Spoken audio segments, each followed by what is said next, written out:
Yeah. The duck. He was an actual character.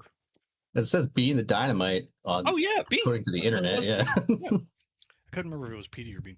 I want to say he was in one of the maybe Sega CD, Sega Saturn games. So yeah, that is us going live on Mutant Epoch talking about Sonic the Hedgehog OCs using our actual names. So that's fun.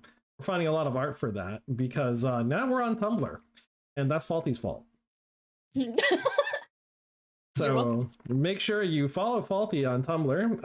Also join the Discord. You can go see that she actually puts up her commission page for what she charges for different kinds of art, and commission her because we all have bills to pay.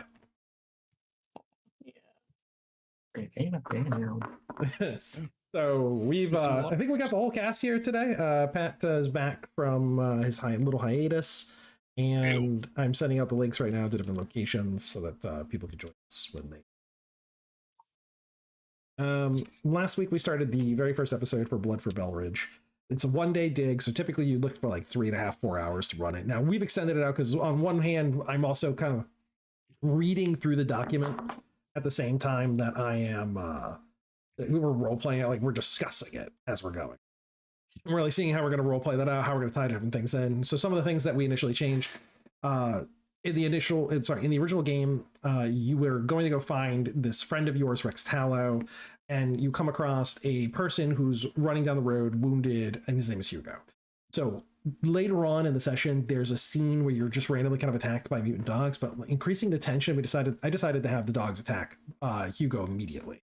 So he was running from the dogs rather than just meeting the players on the road.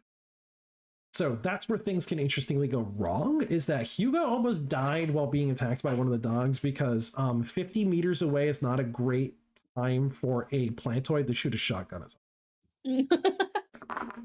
someone. So not with that attitude, I didn't. Yeah. And so that was entertaining, and everyone ragged on me a little bit for like when the GM writes himself into a wall or a corner. And I'm like, no, it'll be fine. You're going to Belridge anyways. You're going to go to Belridge going like, why is it on fire? They've since gotten to Belridge, talked to the citizens, kind of looked over the scene that had happened, found out that the Peskies had actually attacked the location twice. It had done significant damage. They killed all the militia, they carried off a significant number of the population, along with the person that they had come out to see. Now, a technician that was in the town, that is a rather important member of the town, this man Sullivan, decided he was going to go after everybody and try to bring him back. This is Kelvic Sullivan. Now, you were petitioned by his wife Leela and their children Thomas and Ginny to please bring him back. And the town elder had also come forward, and the town was offering you guys a bounty of 2,291 silver pieces to get back the people that were kidnapped and kill all the Skullocks that you could. So from there, you've agreed to take on the mission. You're moving out to go take out this Skullock. The Skullocks moved through the woods and the old debris of old LA without trying to hide themselves, and they breaking foliage, picking over rocks, making a bunch of noise, causing problems. They'd also left dead bodies in their wake. People who were too wounded to continue, they just, savaged their bodies and left them on the ground to die. Or they just decided to have some fun with, take a break for 10 minutes and torture someone to death before, again, continuing on, because they're horrific little monsters. You have since found the location where they were at, which was, let me OBS filter. Which looks like to be an old gas station, and it's got that parking lot out front. You could probably see the old contact points, the hub points for where the gas station terminals were actually at for pumping gas. It's largely intact. The roof is no longer there, but the walls are kind of they're up. There's a hole on the left side that the windows are boarded up to provide some kind of security. The big old junk pile on the right side, along with let me scroll up, a river. Creek, really, that goes across the back of it, along with the shadows of that's not the right word. The debris of the foundations of old buildings that are still there. You can see some of the old foundation footprint, some of the walls that are crumbling. And there's some trails snaking around where you can see that they've kind of like been moving in and out. There's a little bit of a ridge on the left side that you can get some elevation on, pull in towards the left. On the right, you're a little bit lower. There's some tree coverage that you could kind of sneak up onto this position and do some damage. But so the first thing though, we have to introduce a new character, because I'm not going to hand wave that Pat was there the entire time. We're actually going to role play this out, and it presented a interesting complication because the character he randomly rolled is a half Skullock. Ooh. So you got to ask yourself, how do you introduce half Skullock into a scene where you're fighting Skullocks? The town that you just came from was fighting Skullocks, and really it's just a lot of bad things having to do with Skullocks. So half Skullocks are marginally accepted in most societies. If you actually dive into the Crossroad region's gazetteer, towns like Galespit employ half Skullocks as cavalry. The town of Pitford has a rather infamous member of the town who has many Skullock children. He takes on Skullock wives and has babies, lots of them. And so they're integrated members of that particular city. They're looked down upon generally, and it's because of the connotation. Skullocks are raiders, they have primitive intellect, they smell like dead meat. And so half Skullocks aren't really considered much better than that, but they can articulate, they are fairly intelligent. They live longer lives than Skullocks, and they're not just automatically savages. But they do have that togetherness, that way of binding together into bands that Skullocks, by their very nature, have. Half Skullocks will do that with people that they trust.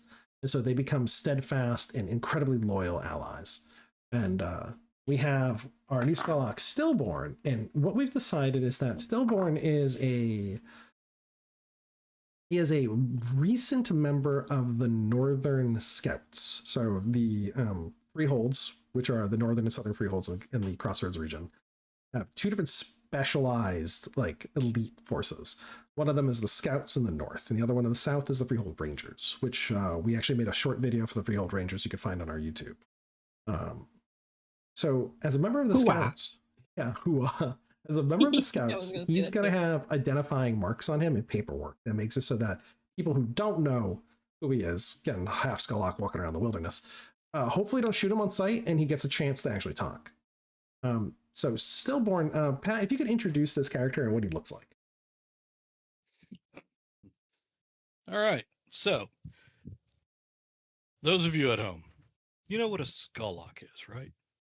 It's like a diseased little vermin goblin with skull-like features, no nose, beady red, yellow, or orange eyes.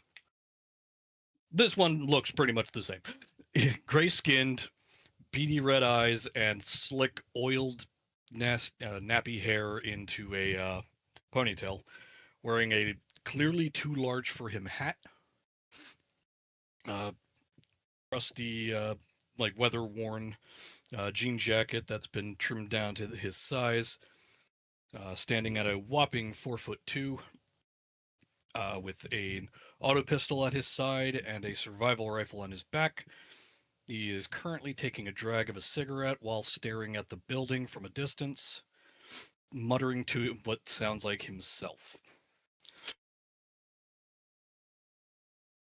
Through gnashed and pointed teeth, almost exclusively, no molars, just teeth, shark teeth, effectively.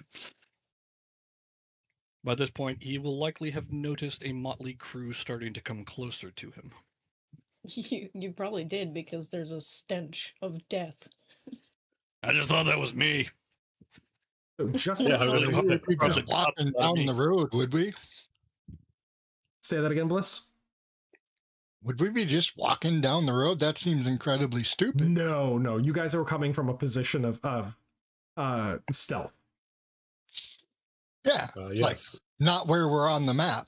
That's what I'm getting at. Don't use the map as a frame of reference of where your characters are at. This is a handout to kind of give you a general idea of the layout of the land. It's not going to be used as a tactical map. Sprout in the fucking parking lot, standing like a tree. Yeah, just hanging out like, hey, what's up? I'm out here. What's Outlander? We have your woman. It's not gonna be like that at all. Woman.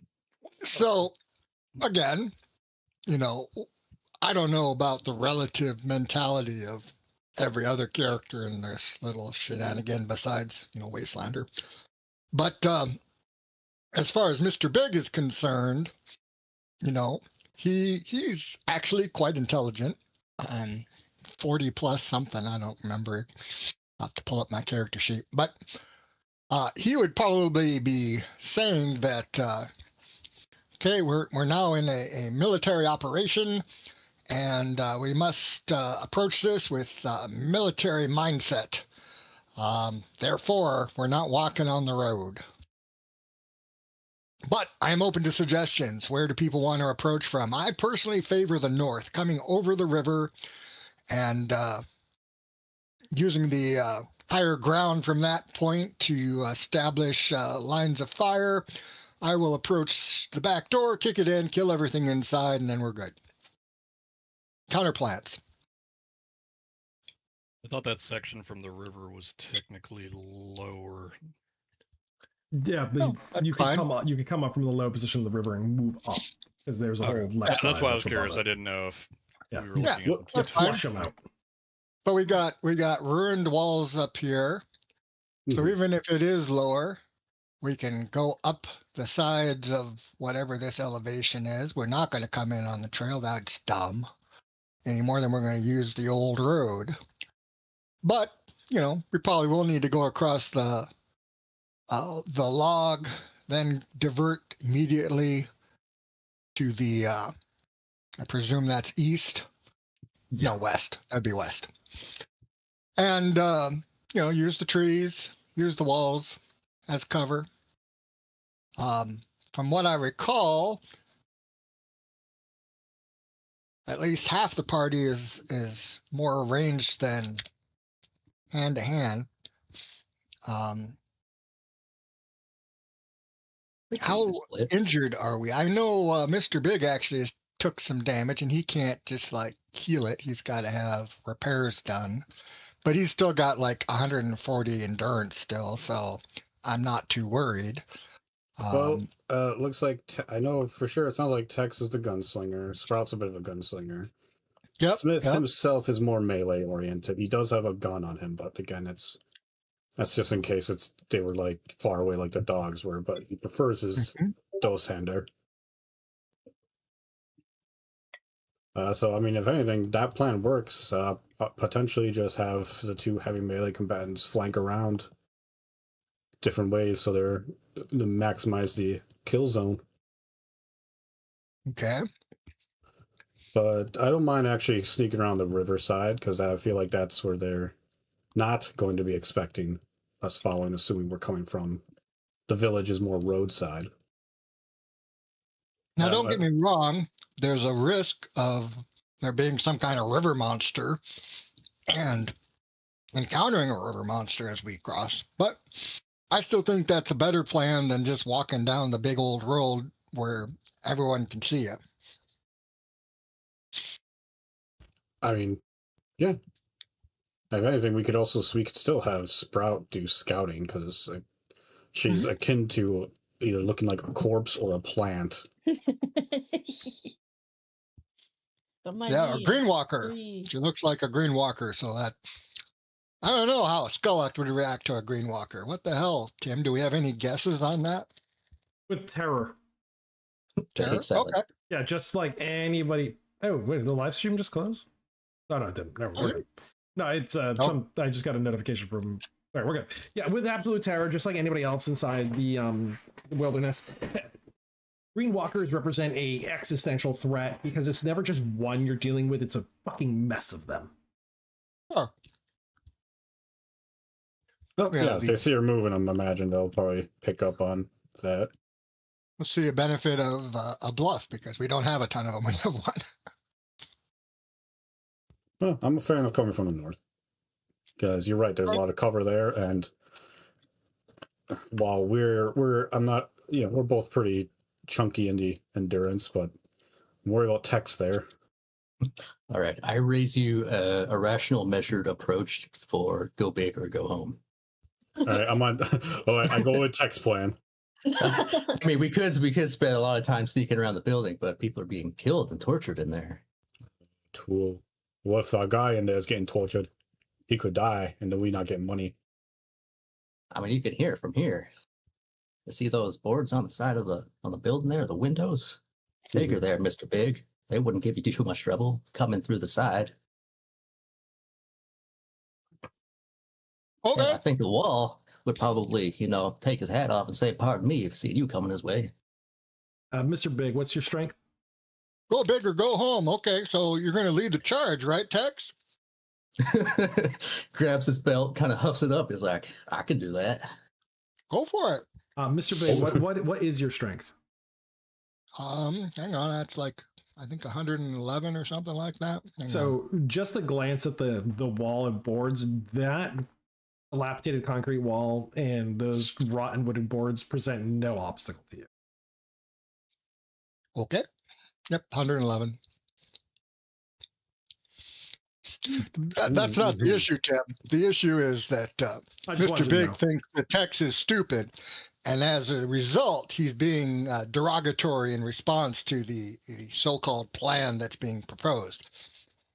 He's not gonna say it can't be done. He's just like, okay, can you go first so we can demonstrate how stupid this is? Yeah. Sprout soullessly turns to the party and just says, "Pinch." What? No wood.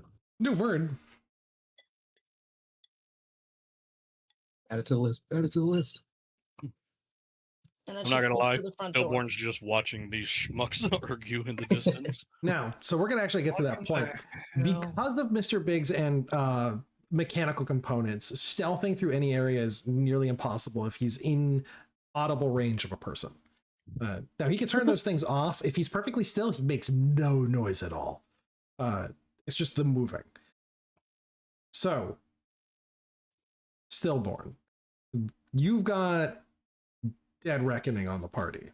You're from a position of cover and concealment. You've got your people you've rescued off to the side, undercover near you in some rubble. You can see right up over a scree pile down to the kind of little the area where you could see them because you have an advantage on height on them. Now the Skullocks are never going to see them. They've picked a pretty good point. They've got line of sight cover from many of the Skullocks. Even if there was one idly walking around, they're not going to get seen. They chose well, but not from where you are. This is kind of your stock and trade, is being in cover and shooting from range.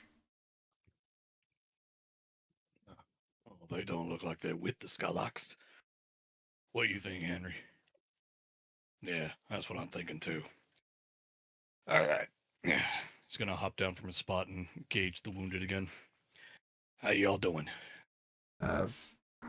So the woman stands there and she looks at you. There's fear in her eyes, but it's not terror at you. She looks at her baby. My ankle's still twisted, but I think we'll be fine. I can't move that fast. Don't worry. I'll make sure that you can get out of here fine. Let's see what we get. I'm more gonna worried. go ahead. She's like, I'm more worried about Rex. Well, don't you worry about him. He's a tough old bastard, and I'll make sure you get home just fine. She looks at the stab wound in his side. Like, it's been bound. You did what you could with it. Do you have any medic skills? I do not. All right, so you did what you could. You basically direct pressure and keep it stable. Like, that's the bare minimum. You don't know if it's in any organs or anything like that. You've maybe the bleeding is stopped, but you didn't take the blade out. No reason to. At that point. Yeah, no reason to. It's like it's you're pretty certain you take the plug out of the bag and the water falls out. That's a pretty simple thing to understand, and probably that knife's the only thing keeping him alive. Well, definitely don't want to jostle him around none. Hell, this is a right piece of shit we walked into. All right. I'm gonna peek over the scree pile again at the group. Tell me, man, You see these folks over here? She I'm gonna lean her head where it's safe for her to see over. she rests her baby like on the ground, covered up in that like rag of a blanket like that you had I'll found take it her, for you. and she sure, okay, so she gives the baby over to you, and she kind of slowly crawls over the scree pile and peers over. She's like, yeah, I see him. Now, any of them fools look familiar to you? Okay, so amongst the party, how many of you have actually come and seen Rex Tyler, you think, in the past? Because you probably know him by line of sight. Or by sight, sorry. Yeah. Imagine Smith has on jobs before. Yeah. So Mr. Bliss, Big, if this isn't closer to his first job, I'm not sure how recent Mr. Big has joined.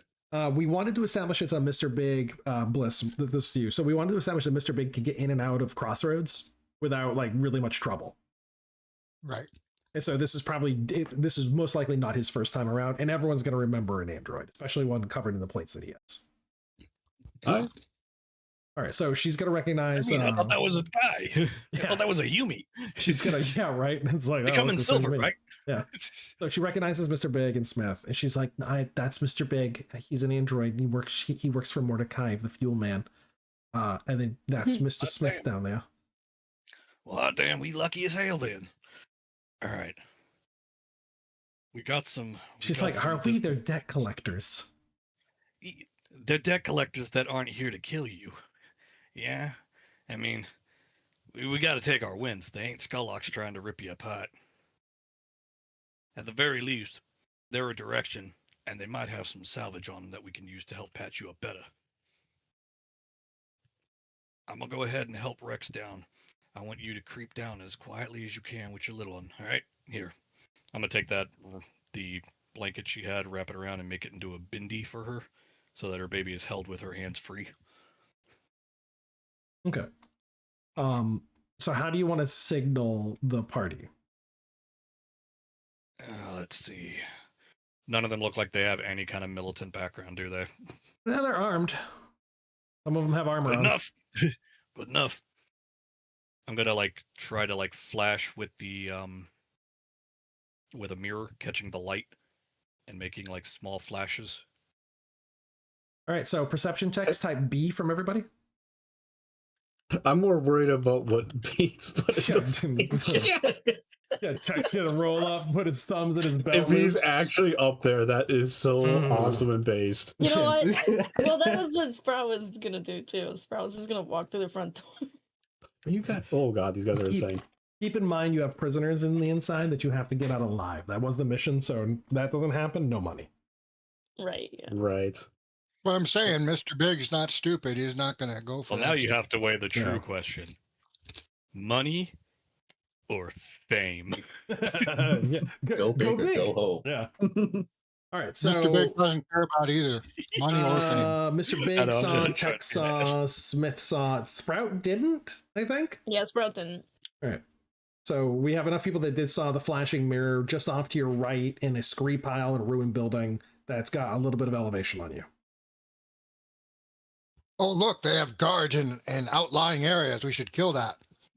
So it's definitely signaling at you. It's you can recognize a signaling mirror.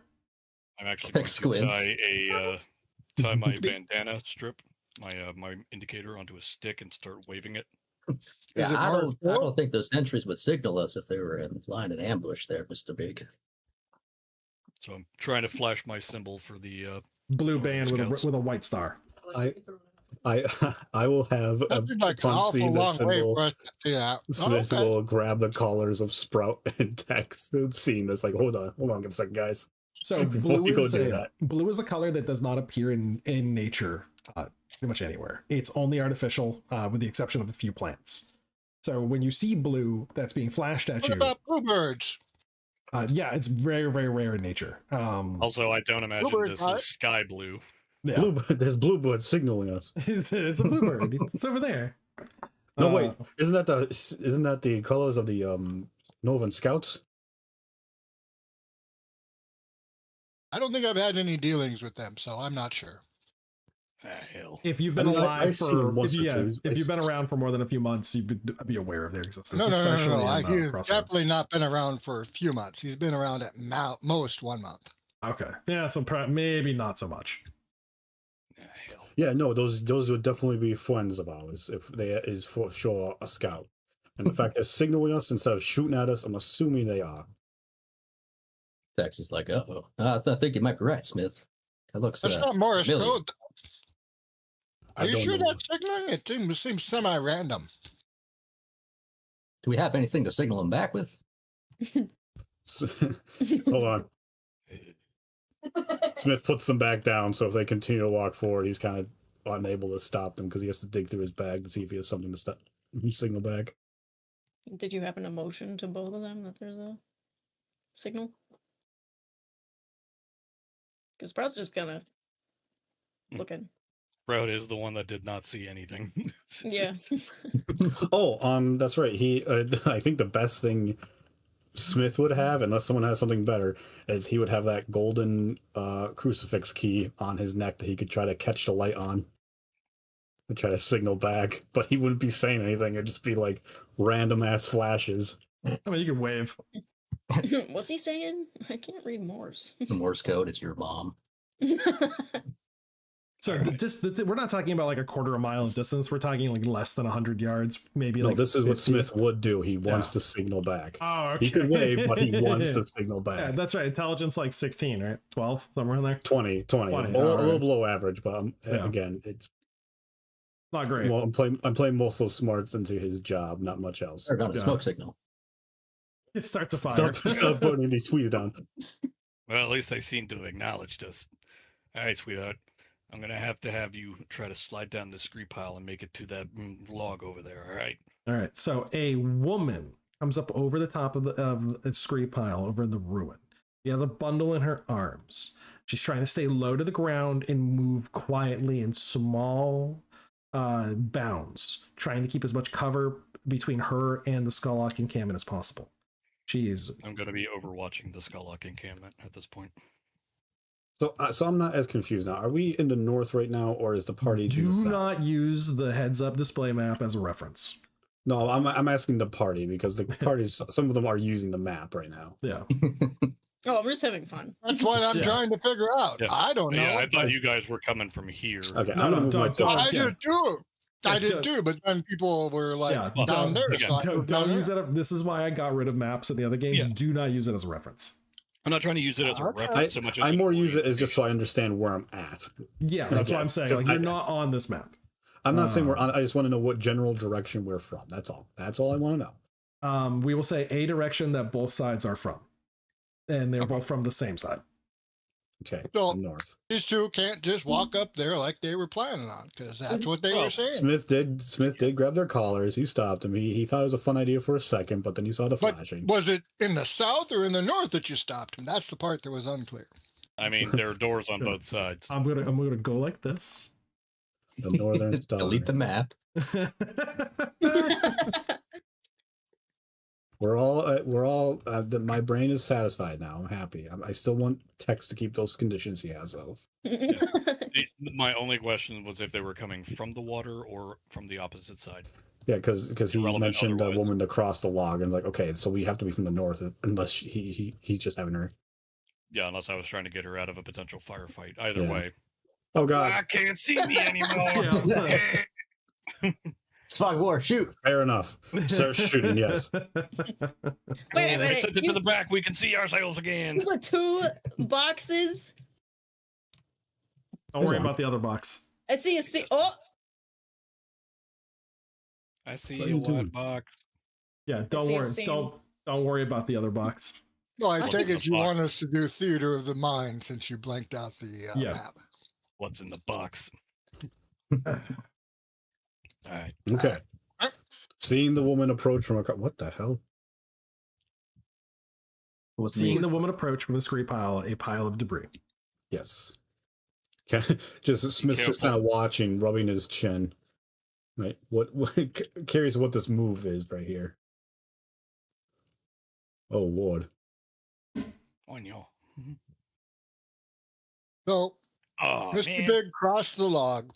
He immediately started to move west towards cover. He doesn't trust this so-called ally. Maybe he'll learn different, but up till now, all he has is the words of people that he considers idiots. So he's going to err on the side of caution.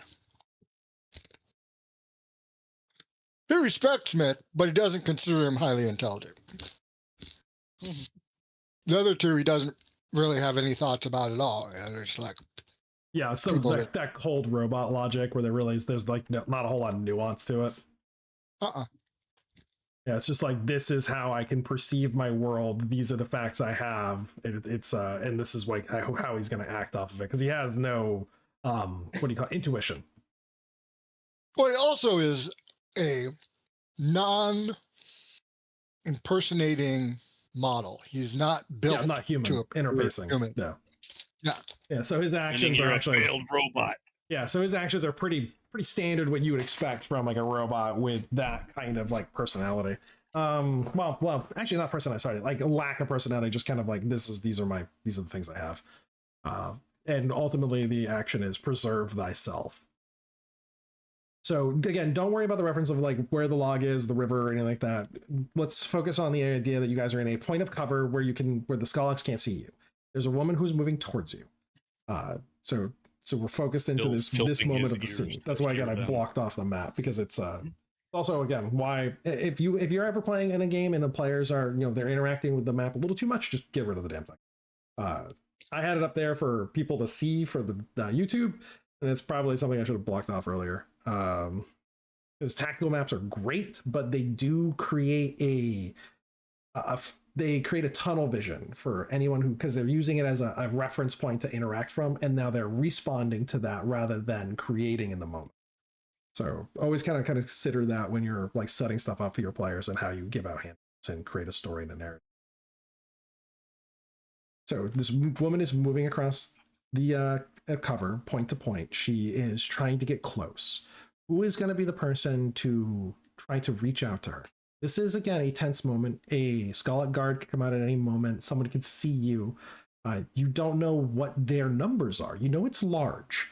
You're not fighting 5 or 6 of them. You had struggles with 7 dogs. You might be facing 40 Skullocks. You don't know. They have enough power to wipe a town. Smith would, because he sees a lady with a bundle and he's at heart, while still, created, he still feels human. Yeah.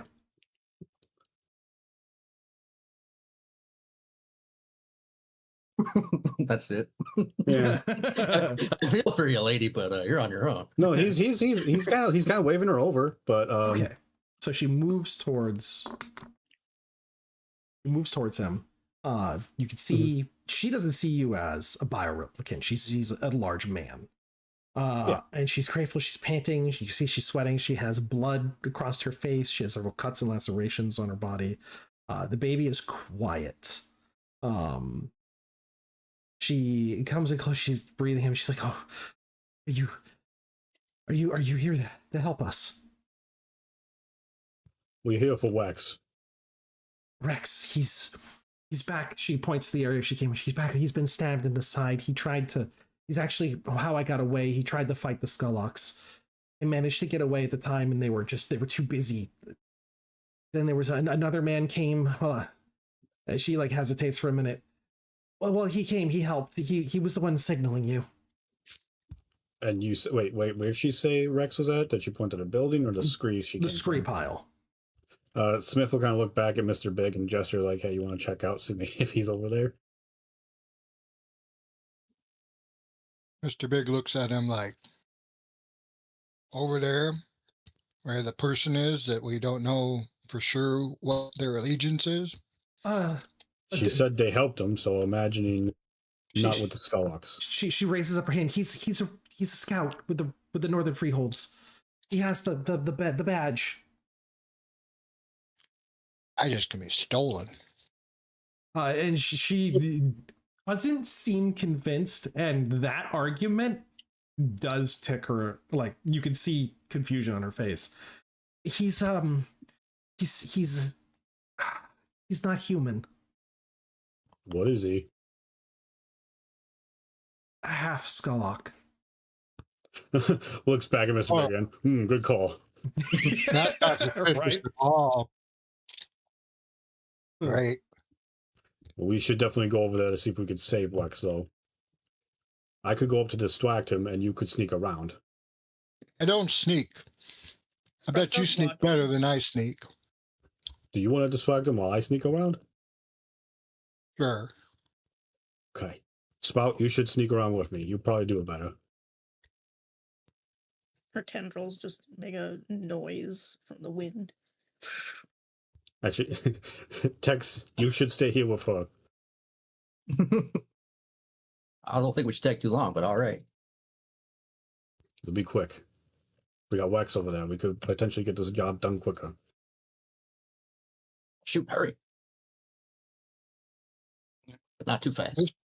Mr. Big, of course, cannot be quiet, but he will try to use cover to at least not be super, super, super obvious. Yeah, he's bright orange and bright blue, but he'll at least try to use cover. Yeah. Tex again, balances a branch on his shoulder.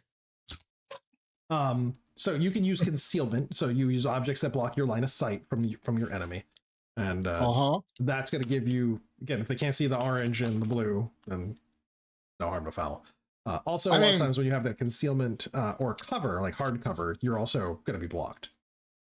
Nope. He'll get down and belly crawl if it will help to assure that he's not going to be signaling the settlement of Skullux. That 100% blocks him, and it also muffles the noise he would normally make, because a lot of that's going to be concentrated into the ground and then blocked out by all the debris and scree piles around him. So again, noise always travels downhill, and everything above him is a little bit taller. And so as he's kind of low crawling through this, that's going to muffle that noise. It's not going to be heard more than a few feet away. Good. That's why how he proceeds. He's got his staff across his elbows like a person with a rifle would, trying to belly crawl. Now, Stillborn, you have been in this scenario several times when meeting new people, and it doesn't always go correctly. What do you do to try to put people who are meeting you for the first time at ease?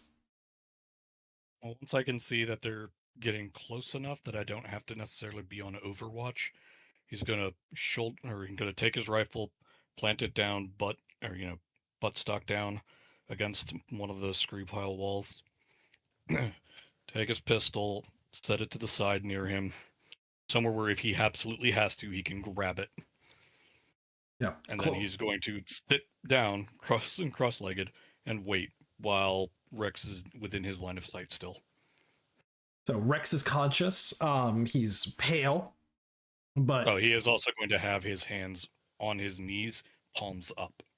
So Rex does have his sidearm with him still across his chest. He's holding it there, and he doesn't have it pointed at you at all. He sees you as an ally, but he's like keeping it there just in case he needs to draw it quickly.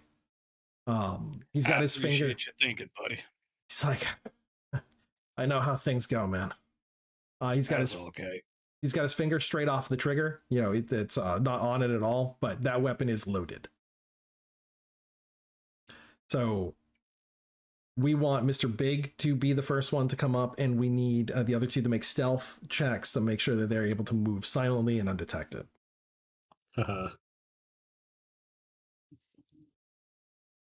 What? Me to make an agility check? I mean, no, you're fine. No, Mr. Big can get to where he needs to be, because again, there's no line of sight breaking for him, so he's just gonna get there. There's no challenge. Got it. There's no chance for failure. Well, he also has 98 agility, but that's okay. Yeah, so he can clear those obstacles pretty easily. Yeah, did not mean my pleasure of a skill check against 98. That's all right. I don't mind. I lied. I do mind. Sprout rolled a 73 on a stealth check. Is that going to be a pass? Oh, Yeah, that come on. passes. Okay, that passes. Oh. What is Sprout's agility? Just so we have a frame of reference. 37. 37, you have a type A Let's check because you have A. multiple? Yeah, she's got stealth 3. And so with a 37, so again, remember we're even though we have recordings on screen, most people when they listen to the stream, they're just listening. So if we look at it, you said you had a 37? Yeah. Yeah, so that's a 75% chance pass. You pass by 2%. Inch or a mile, baby. Inch or a Yeah, mile. inch All or that a matters is mile. you cross that line. All right, I would roll an agility 43 against a check B, Hmm. I believe. Yeah, 43, so it's a 68% chance. You roll a 36, so you're well within. I didn't roll Oh, I anything haven't yet. rolled yet? All right. Oh, Oh, that I was got your a 43. perception. Yep. Oh, Oh, 18. cool. Yeah, that's going to do it. Even with his bright ass orange backpack, he's sneaky. Yeah. Someone's over here pretending to be a ninja parkouring and still managing to succeed. I imagine at some point, those of you who are super colorful have taken some palm fronds down and probably used them as some kind of, impromptu ghillie suit. No. No. We all talked about that. Oh no, Mr. Big would try that. He just probably isn't completely successful. I mean, there's Yeah, it's some pretty orange. bright Yeah. colors. Yeah. So he tried to smear mud on himself. He tried to use fronds and things like that, but he still stands out. Yeah. What makes Smith stealthy an is origin the point, whole right? time he's going through it, he's going da da da da da da da da da. He has his own stealth music. Yeah. He plays it. He hums to himself. Right for Sprout to hear all. I like this one. Yeah, it's Whenever Gronk. they stop, he's going, oh yeah, exactly like that. Okay. Well, Mr. Big, you're the first one there. You were able to crest that scree, and you see what Pat described. Stillborn is sitting cross-legged with his palms up. You can see Rex. You've seen him before. He is wounded. He's got a sidearm across his chest, not pointed at you, but his he's like looking up and away towards the wall, as like checking to see if something's like if anything comes over that direction. And when he spots and sees you, he twitches, but he doesn't point the gun at you. He's like, oh shit. Mr. Big. Mr. Big puts a finger to his artificial lips and says, shh, No, yeah. be Sorry. very, very quiet. He continues to crawl up to be closer and says to Rex, what is your status? Are you functional? No, can't move. A wound in the side. He points with his free hand at the skull, the halfie there, and he says, "That there, stillborn, Mr. Big, stillborn. He patched it best he could. He pulled me out when I was trying to help that woman out. Got in over my head. One of the fucking peskies got up in on me and got me good." Both you alive currently. That's good enough. I can carry you out. Is that all we wish to accomplish? No. Yeah. Mordecai's not going to want to see all the people in that town die. We've got fuel operations to do. We've got a new This is pump. logical. He's going to want those people. There's a lot of expertise concentrated in that area. I tried to do what I could, but my fucking God, there's so many of them. Big problem, though. They kept talking about some kind of tin can they got in there. I got kind of concerned. They wanted Elvic, the town technician. Thank God they didn't know I was in there. Yeah. Hmm. Yeah. That Rex? thing they got, it ain't no regular robot. Gonna pick up and throw his rifle over his back. Yeah. That there's a heavy combat. A heavy combat. Yeah, I've been scoping That's this not place out good. for a while. A light combat would not be so bad. I know, right? I mean, hell, if there was at least twice as many of us, I'd be okay with the heavy combat, maybe. And that's if we already had a clear shot, and there weren't so many damn grubble goblins hanging around. Hey, He said Is it. this combat fully functional? No, not that I've seen. I think that's why they wanted your boy. Or that's why they wanted your boy. Like he was talking about Kelvec. I dug up some info on him. He's a roboticist. Now, mind you, like them dinks over there don't know that. But that doesn't mean that it's going to take very long with, a few screws under the nail to make him talk. That is suboptimal. Very well. I agree. But I think you've dealt with my kind before. Or at least that half of them. They ain't the smartest. They No, sure as mostly hell I ain't just shiny watched like some you. dogs Tink, tink. recently. I think most of the people that are similar to you were absent of the village once we approached. Oh, they had already done the hit and run. Damn. So I caught Correct. this. I have not tail end. engaged the Skullox previously. Or he tilts his head a little bit. Or half Skullox before? I am informed you are half? I am. On my father's side. Hmm. So do Skullox look sort of like you? A little You bit. don't look quite as human as others I have seen. No, I'm probably the prettiest Skullock you're gonna see for a while. That That don't is mean much. disturbing. Yeah, I know, right? My aesthetic circuit is overheating. I assure you. That's why I don't use the mirror to see myself. I don't Very need that well. many years of bad luck. But we must proceed if we are to stop them from activating the heavy combat. That seems like we should act immediately. Yeah, I ain't got a clear line of shot from any of the openings, so they're keeping it squirreled away. Do you have any sense of where it is in their encampment? Can I produce a crude drawing of the perimeter from my wandering around it? Yes. All right. Now, I ain't exactly an artiste, but so they got the door over here that was nearby the direction y'all came from. There's the front, Mm-hmm. some busted up walls that are all patched up. I couldn't Mm-hmm. get an eye on it from here or here, so most likely it's probably in the corner of this room. The only area where you ain't got no real eyes on. Is that location near the back door? Timmy, would you say it's near towards the front corner or the back corner? All right, so this time I'm going to re-reveal the map so that we can actually Okay. use it as a frame of reference. I wanted it just for the structure of the building. Yeah. I just want to know what place to break in. So we know that the combat. Oh God, why is it pretty Ricky? What? How did you sneak that in there? So much stealth required. Pretty Them- sure it came them, with the town. privileges. What's that?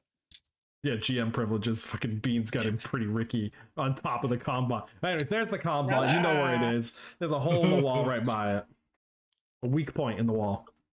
So we point in the wall, but not enough of an angle to actually hit anything of value. How strong is wall? If I'm being honest, I'm surprised the stiff breeze hasn't broken down some of the walls already. If there is hole in wall in that area, perhaps I simply break wall. Less likely to have booby trap on wall than door. Nah, the closest they do probably would be like some kind of pit stickers or something like that. I doubt that Oh. they've got any kind of like explosives or anything like that. If they did, they Oh. probably wasted it during a raid. The bigger Very point is I need to figure out exactly where them people are. If I can avoid it, I'd like to make sure that everybody get home safe. Well, How you except for these plan to poor accomplish? bastards. These poor bastards can die in a ditch for all I care. Very well. How do you plan to? How many prisoners are there? 6. There's 6 6 people prisoners. total. And do you have any sense of where they are in the encampment? Front row. If I had to, yeah, I was gonna say if I had to venture a guess, probably in the front room. From what I can gather, it's probably the largest point and like easiest for you to identify. And somebody tries to make a break for the door, they got to open it, blast them in the head. Are you fairly stealthy as a scout? I ain't the worst, but yeah, I sneak around. Perhaps you should reconnoiter and assure us of where the captives are being held so we can accommodate that in our planning. Yeah, no problem. You want to do me a favor though, Biggie? Sure. What? You mind picking up Rex and taking him down the hill to the lady? Absolutely. I'd have a potential for, a stray bullet to catch him. Very good. Sound thinking. You seem more intelligent than my companions. What is your IQ? I never really took a test, to be honest. But, yeah. Unfortunate. Hard to calibrate expectations without statistics. Well, Duncan said I was at least smart enough to program a VCR, whatever the hell that is. Probably smarter than my companions. But that is no matter. They are still my companions and shall be protected. That's good on you. You can go ahead and hold down. I'll give you Overwatch. Make sure they don't try to pock off on you. He goes to pick up. Oh God, easy, Rex? Is easy, it Rex? easy. Yeah. This is me being easy. God, no, I know, Big, I know. Maybe I should have shot. However, my tactile sensors are half efficiency to the regular human model, so I will endeavor to be as easy as I can with those restrictions. Rex, I don't know what's gonna hurt me more, your fucking sense of humor or this knife in my side. Does he still have a knife inside? Yeah, he has a knife in his side that's secured with some bandages. Do we have anybody that knows medic? Did that come up at any point up to now? It would just be something that he would know if someone did have it that was in the party. The closest thing that's is right. Sprout's flower. Yeah. Oh, that's right. She Well, turns. he will try to kind of frog walk, but doing so with keeping his arms utterly still, as only a robotic being could. Yeah, oh yeah, that's right. You could do that. You could do like a low crab frog walk so that you could stabilize, carry him, and you would never get tired. You could just do that until your batteries ran out. Yep. Yeah. That's weird as hell looking. Yeah, it is, but that works really well actually. Oh yeah, it looks stupid as hell. That. Yeah, but Mr. it works Big so Dog well. character looks stupid. Yeah. I am not a duck. Yeah. I am not a duck. Do not call me a duck. Oh, wah, wah. I do not care if my appearance seems to represent such an image. I am not a duck. Yeah, Rex is confused by this this monologue. You're a crab. Yeah. Rex a little confused by your monologue, just stays quiet, tries to stabilize where the knife is at, and he's just kind of, there's some seepage up on your outer shell. So Faulty and Rune, you guys were able to, so that would be your characters Sprout and Smith. You were able to circle around that scree pile, get a look of the lay of the land. The Skullhawks have not set out guards, and that you could see on the perimeter. Very interesting. They're not watching the outside at all. What make you of this, Sprout?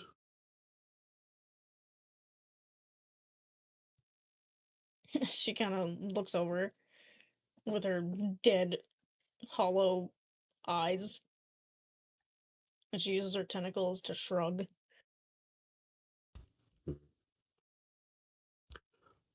We got kind of turned around. We were supposed to go flank that half Skullhawk, but I'm guessing Mr. Big got it. I haven't heard anything bad happen yet.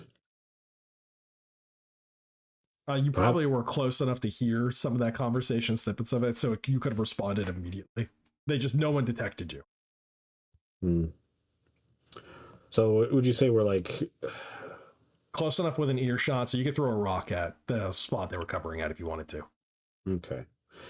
I'm more interested in getting closer to the building now, since reconnaissance is the idea. So you overheard that Stillborn was going to reconnoiter. So he's getting up and ready. Right. If anything, where Smith might just stay where he's at in his cover, but then kind of we'll turn to Sprout. You should help him by checking around. You are very good at being quiet. Plus, Skullhawks already smell so bad, so they won't pick up on your scent. Yeah. Maybe try to see what's through those boarded windows. keep an eye on you. Yeah. Yeah, she'll go and check those windows, actually. Okay.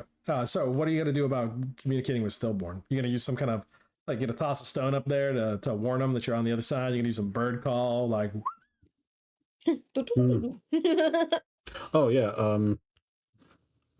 Try to I mean, if signal you want, I could try to perceive where they're at. yeah, you could, but I want them to give some kind of trigger to that to activate perception. Gotcha. Yeah. When he sees Stillborn start moving, Smith will throw a rock near his feet, not at him. All right. So Stillborn, a rock came up, dropped on the ground. You know, there's more of these people around. You saw them moving out. Though during your like the whole thing with the android, you had lost line of sight on them. He'll get low, try to identify which direction the rock came from. So you got Let that. his eyes trail. Yeah. And then he'll start slinking his way over that way. So when he's close enough, Smith holds out his hand. Oh, I am damn. Smith. You're sneaky for a big guy. Pleased to meet you. You can call me Still. Boy, still, we got Sprout. There she goes. She's gonna go check out the windows to see He's if just she can catch watching inside. Sprout walk by. All right. I can see how that one got through. Yeah, I just imagine when Sprout's stealthing, it's like the arms and legs bend in a weird direction to let the tendrils just get low to the ground like a centipede and start crawling around. All right, Stillborn. That, to your knowledge, is a green walker. Now, if they're working with it, that initial reaction that, oh shit, green walker, has to be wrong. But that a lot of times that's going to be the very first thing someone thinks of. Hips are not super common. Like, he probably stopped himself as he realized he was getting ready to pull leather. It's like, wait a minute. Yeah, she's offwind. Oh. You can make friends with them? Thanks. I didn't think green walkers were friendly. We didn't either until she said no, which means yes. She also says, "Oh, you should go say hi to her when it's not as stealthy." But for now, you should definitely keep her in mind, and please don't shoot her. I'll be giving you guys Overwatch. No problem. I'll stick to shooting things as ugly as me. Good call. So, Stillborn, with just that little bit of information, you would know then that is a host inhabiting plantoid. That's a zombie. Yep, that's a dead body moving around. Yeah, it's getting some exercise still. It's looking good for its age. The only other thing it could be in this awful world is two other things it could be. It could be a necroid cyborg. So basically a dead body that cybernetics are still animating. Oh, that's freaky. Yeah. Not really great, but you saw the plants growing off of it, which that could happen, but it seemed to have more mobility. It's not like rotting actively. And the other one is a parasite, which is very similar to a host inhabiting plantoid. Yeah. But with the parasites, those ones are harder to know because a parasite can occupy a living body. I know. That's how I lost like 3 silver on a card game. Cheating bastard. I mean, technically, that's what you are. Why are you? Hector, nobody asked for your opinion. Oh, is Hector the voice of the GM inside you now? Hector's the voice of my freaking twin that I ate in the womb. Yeah, so... for those of you who don't know, he does have a mutation called... what is the actual term for it? Is he a Quado? Not a Quado. I don't have a Quado. I do have an internal twin and technically an internal triplet. I'm a Russian nesting doll of ugly. So yeah, he is a Quado. He has a twin within a twin. Basically. But they're both functionally dead. Yeah. Except for Hector. Hector can technically take over if I get knocked out. Yeah, a Quado. Open your mind. Quados have to stick out of your belly and like disturb you as a child because your parents made the mistake of letting you watch that movie when it came out. It's true. That's neither here nor there. Do I know anything about these Skullox specifically? Like, would it be difficult to try to blend in amongst them? It would be you're not a member of their tribe. You have communicated with a few of them. But when you turned down the opportunity to go raid the human settlement, that's when you kind of like broke whatever like chance you got at blending in. Coming back now, especially after a raid, would probably just be a death sentence. Gotcha. All right, well, there goes the diplomatic process. How high is the roof for this? For the thing you're in, the walls? No. For the actual building that the Skylocks are No roof. currently occupying. No roof. Oh, okay. Yeah, so I'm pretty sure they'll look up. All right, I guess I'll start trying to follow after. Pardon me, Sprout. Sprout's headed towards the boarded up windows. I'll go ahead and start trying to go around towards the front door area. So basically, I'm going to go past Sprout and around to the front and start trying to lay low where I can hopefully see into the building and identify if I can find all 5 of the hostages. Okay, so we've got Stillborn moving along with Sprout. We got Mr. Smith basically covering at that high point within the scree pile. Yeah, his goal is to also be on a way where he can see the rest of the party, but not be so obvious to the building itself. Yeah, you have a good vantage wave for him that. over. Yeah, okay, go. You have an overwatch point. He wants to wave him over. Mr. Big moving back with a wounded Rex on his back, frog duck walking back to the original position. Now we come to Thirsty Tex. Or Tex. Tex. Yes. Beans. You had initially were you fooling around with the idea of Tex being really impulsive? Yeah, in this instance. I mean, Okay. he's hearing a lot of sounds coming from that building. They don't sound good. No, they don't. They sound really horrid. They sound wretched. Like a lot of moaning, moping, the occasional punctuated scream, and cruel laughter. It is I, the spirit of the West. You have to save them. You got to save them, boy. He was told to stay put, but seeing the woman and Mr. Big coming over with the other guy, seeing as they're okay, he's, waited all of like maybe 2-3 minutes before he started making his way towards the front of the building. Yeah, so this is a big iron moment. So, Thirsty Tex, what I need from you before you fall to that impulse is a willpower check. Yes. Oh, boy. Can you think about the greater good of the situation? Can Thirsty Tex think like, all right, if I go barging in, I'm a dead man, which doesn't serve anyone's purpose? Or do I fall to this need? Again, he's a scavenger kid, pleasure slave, or comfort slave, or sorry, comfort clone that grew up on the streets. And now you're a big iron 6-shooter with like go big or go home t-shirt and kind of embodying that. That's Yes, his 22 big iron 6-shooter. Yeah, his little 22. Remember little those John Wayne vids you saw? Little iron. So we're gonna take a willpower. We're gonna see. What's my hazard check? Your hazard check's a type C. This is gonna be normal. To see how much self-preservation Tex has. All right. Well, with a staggering 12 willpower, Ooh. we're gonna see So 12 at type C. Wow. 96 over 12. Wow. So the battle of the id over the ego. Yeah. Somewhere in hell, Chunky is proud of you. Yeah. You have For Chunky. Yeah, for Chunky. You have no sense of self-preservation. You scored 98 on a check that was a 39% chance for passing. So you never really had a good chance of like thinking about following through with the plan. There's always a chance. Whatever the plan happened to be, like Pat pointedly, very poetically pointed, the spirit of the West calls out to you. You are the law. Take your little planker and put it into your hands. The spirit of the West whispered to me, and he said, "Go big or go home." Oh my God. Okay, so this is Somewhere totally, there's a wind crack. it is your decision how this plays out.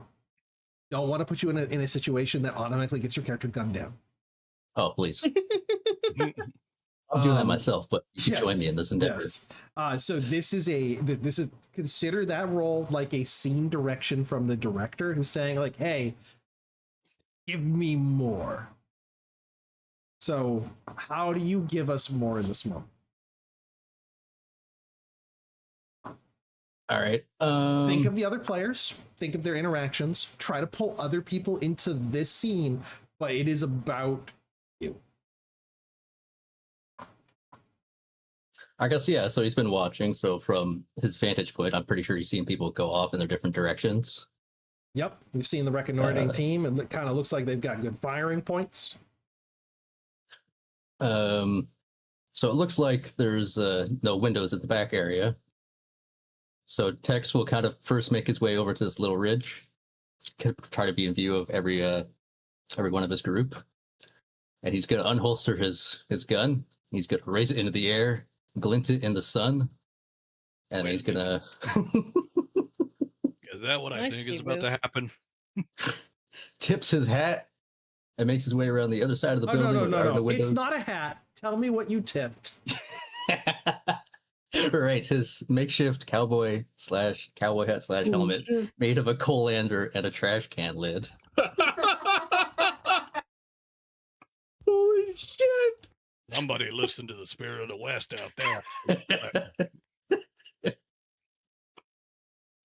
You know, I feel bad for him, but if he gets killed, one of them Skullocks is taking that hat.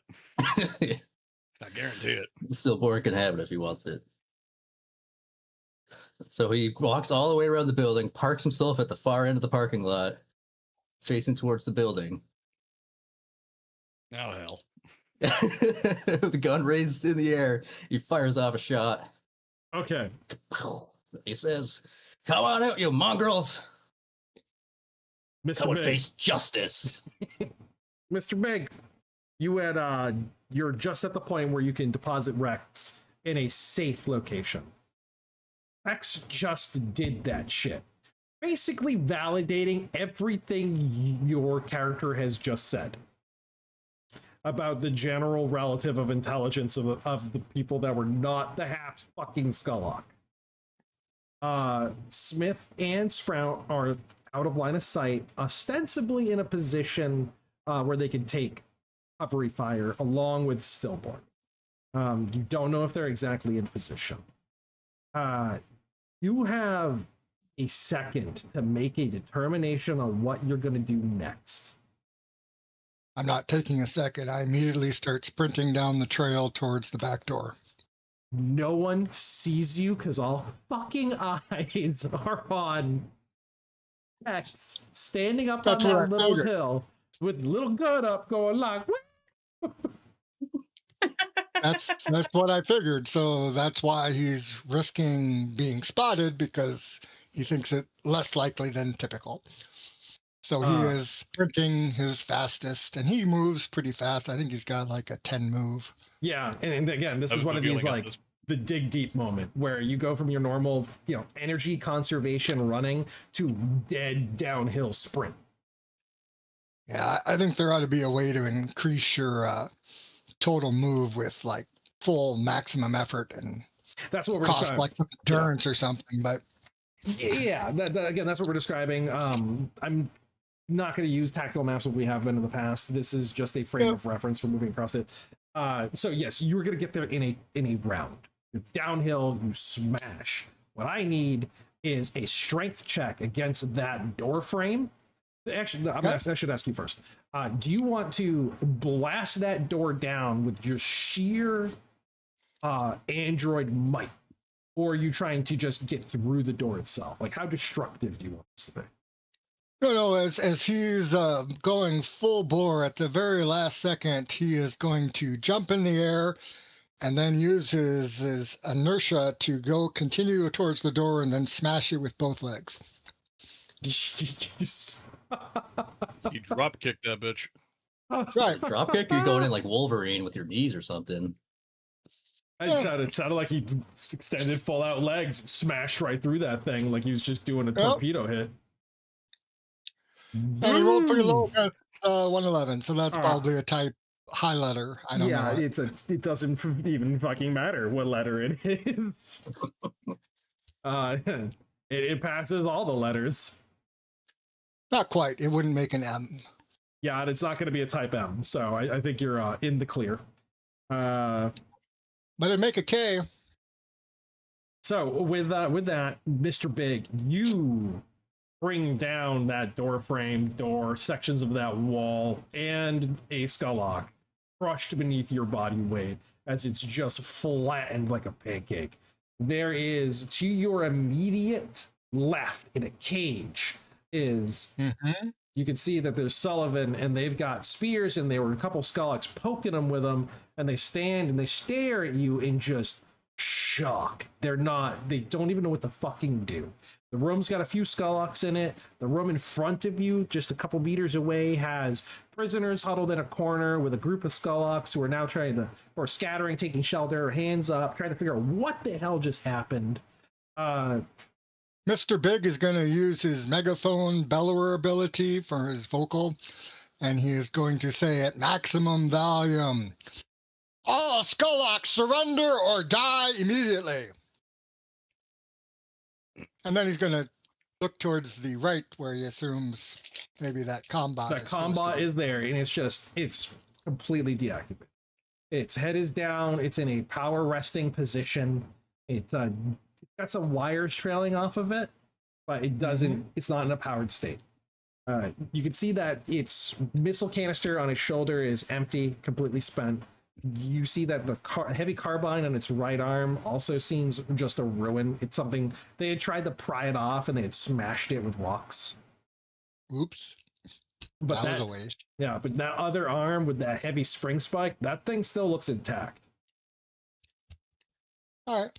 Well, I'm not going to mess with it right now. Yeah. I just start killing Skullocks as fast as I can.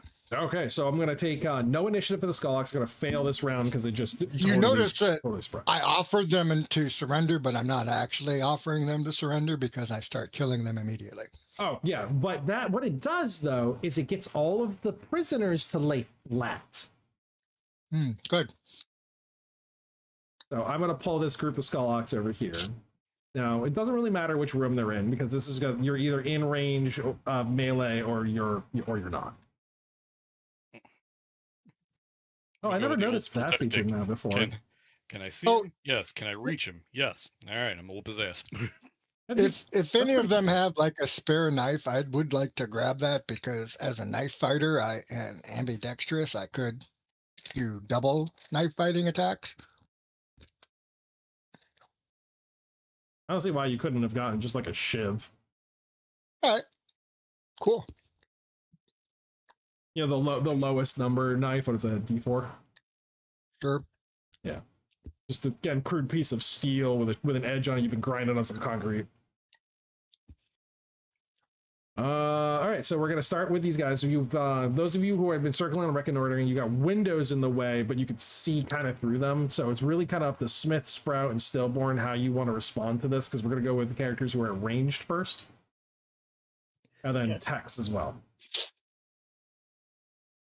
So do you want to rush the building and get into melee, or do you want to sit at ranged and open up with guns? I don't have a clear line of sight on any of them. No, not really. Right now, they're not my immediate priority. So, you could spend the round getting line of sight. I know we're not using this inherently as a reference. Yeah. But given my proximity to one of these damaged windows or boarded up windows, I would also like to imbibe the spirit of the West, and I'm going to charge and ball up and dive through it. Nice. There we go. Getting into melee. Hell, let's do this then. Come on, Hector. All right, I'm back. What's going on? Diving through a window. You missed so much. I don't think we can catch up. Were you here for Tex going up and going? Yeah. Okay. Like right after Tex called them out, I had to step away for a minute. Mr. Big crashed through the wall and the door to take advantage of that sudden confusion. It flattened a Skulllock immediately, killed it dead. Then told them surrender or die, and then proceeded to make them die. Stillborn decided to be like, fuck it, we ride, and it's just dived through a window, again, Spirit of the West, and is in melee. And so we got Sprout and Smith still on the outside, because I'm asking for ranged characters to choose if they're going to go engage in melee or if they're going to stay out at range. Now, if you're staying at range, you have to spend time trying to get to a position where you can see your targets. Smith will also charge in. Yeah, melee, boom, in. Yeah. Dual sword out. He's gonna get in there. He's seen all his party running in. Like, all right, we're doing this live then. Sprout. Sprout is actually gonna hang back by the window. Are these window? Can she like? Yeah, they're windows. Can we break them? Because it said boarded up. So yeah, if Smith just dived through one and Stillborn just dived through one, there are no more windows with boards. Which window did Stillborn dive through? It doesn't Basically matter. the one closest to the front. Yeah. Okay, because that's also the one Smith is going to jump through. Seeing that one, so that one will be plenty open for Sprout. Hell, we just made a door. Especially with your big ass jumping through. Right? Yeah. Less jumping through, just running through. Dead. You were the equivalent of a crushing sound. I was the equivalent of a drop of water hitting other water. Bloop. Say, Tim. Yeah. So, Mr. Big will pause long enough that if the Skullox want to run away, he'll let them so he can stab him in the back. Oh, 100%. Yeah. Give him the opportunity. You do know he has Killer 4, right? Yeah, so the back attacks, he gets a ton of damage, basically instant kills. Probably. So we've got Smith in melee, we got Stillborn in melee, and Sprout, you're staying arranged using the opening that they've given you? Yeah. Okay, so we're going to, because of the orientation of the group here and who had to move where, Sprout, we're going to have you take your shot first. Now, you have had to run to get to your position to fire, so firing while running or dodging is a negative 15 to your strike value. A Skullock is sitting with a DV of 12. Okay. So you're looking at a 27 for their defense value.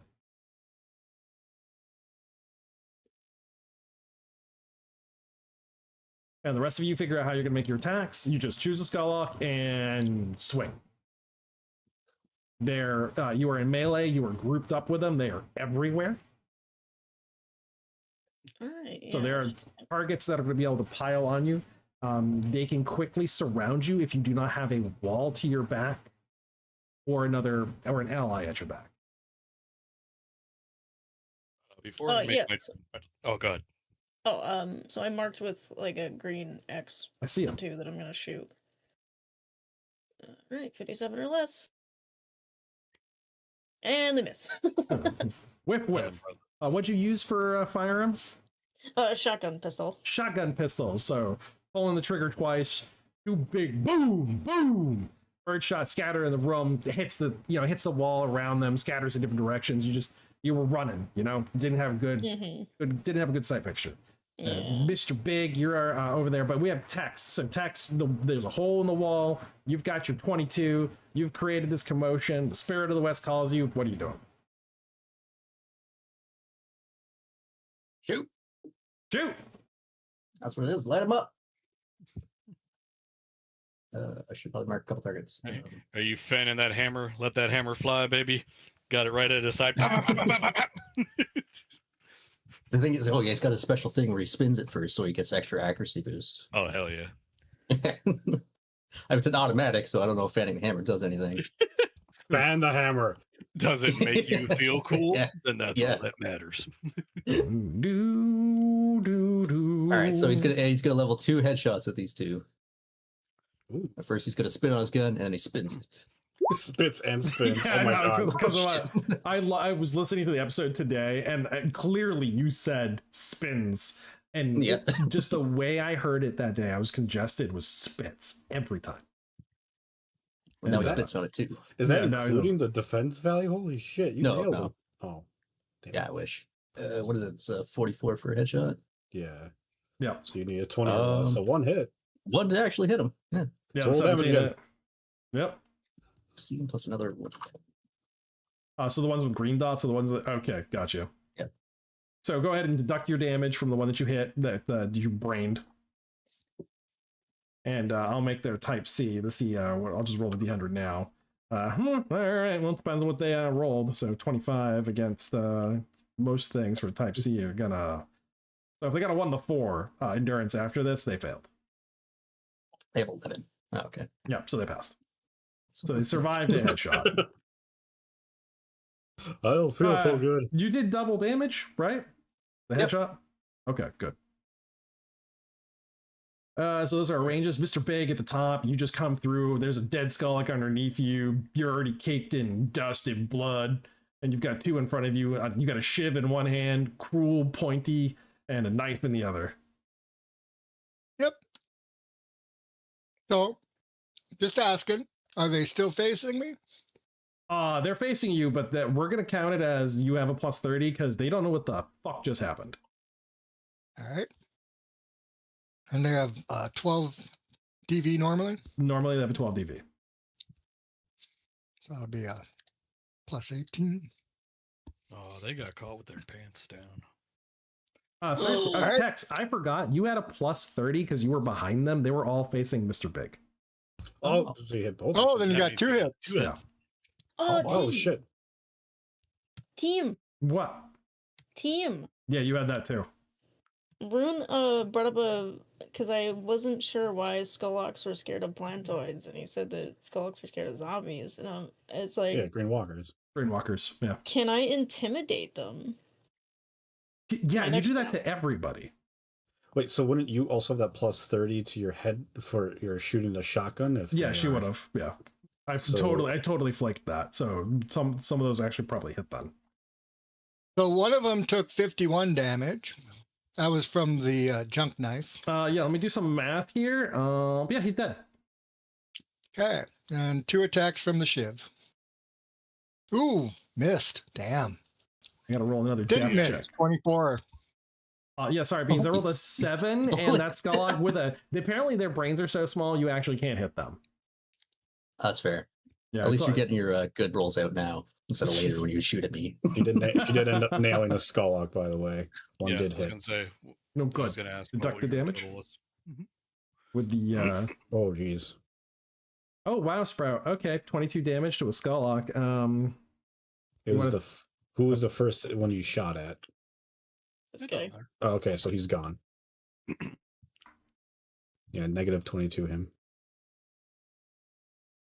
I got it.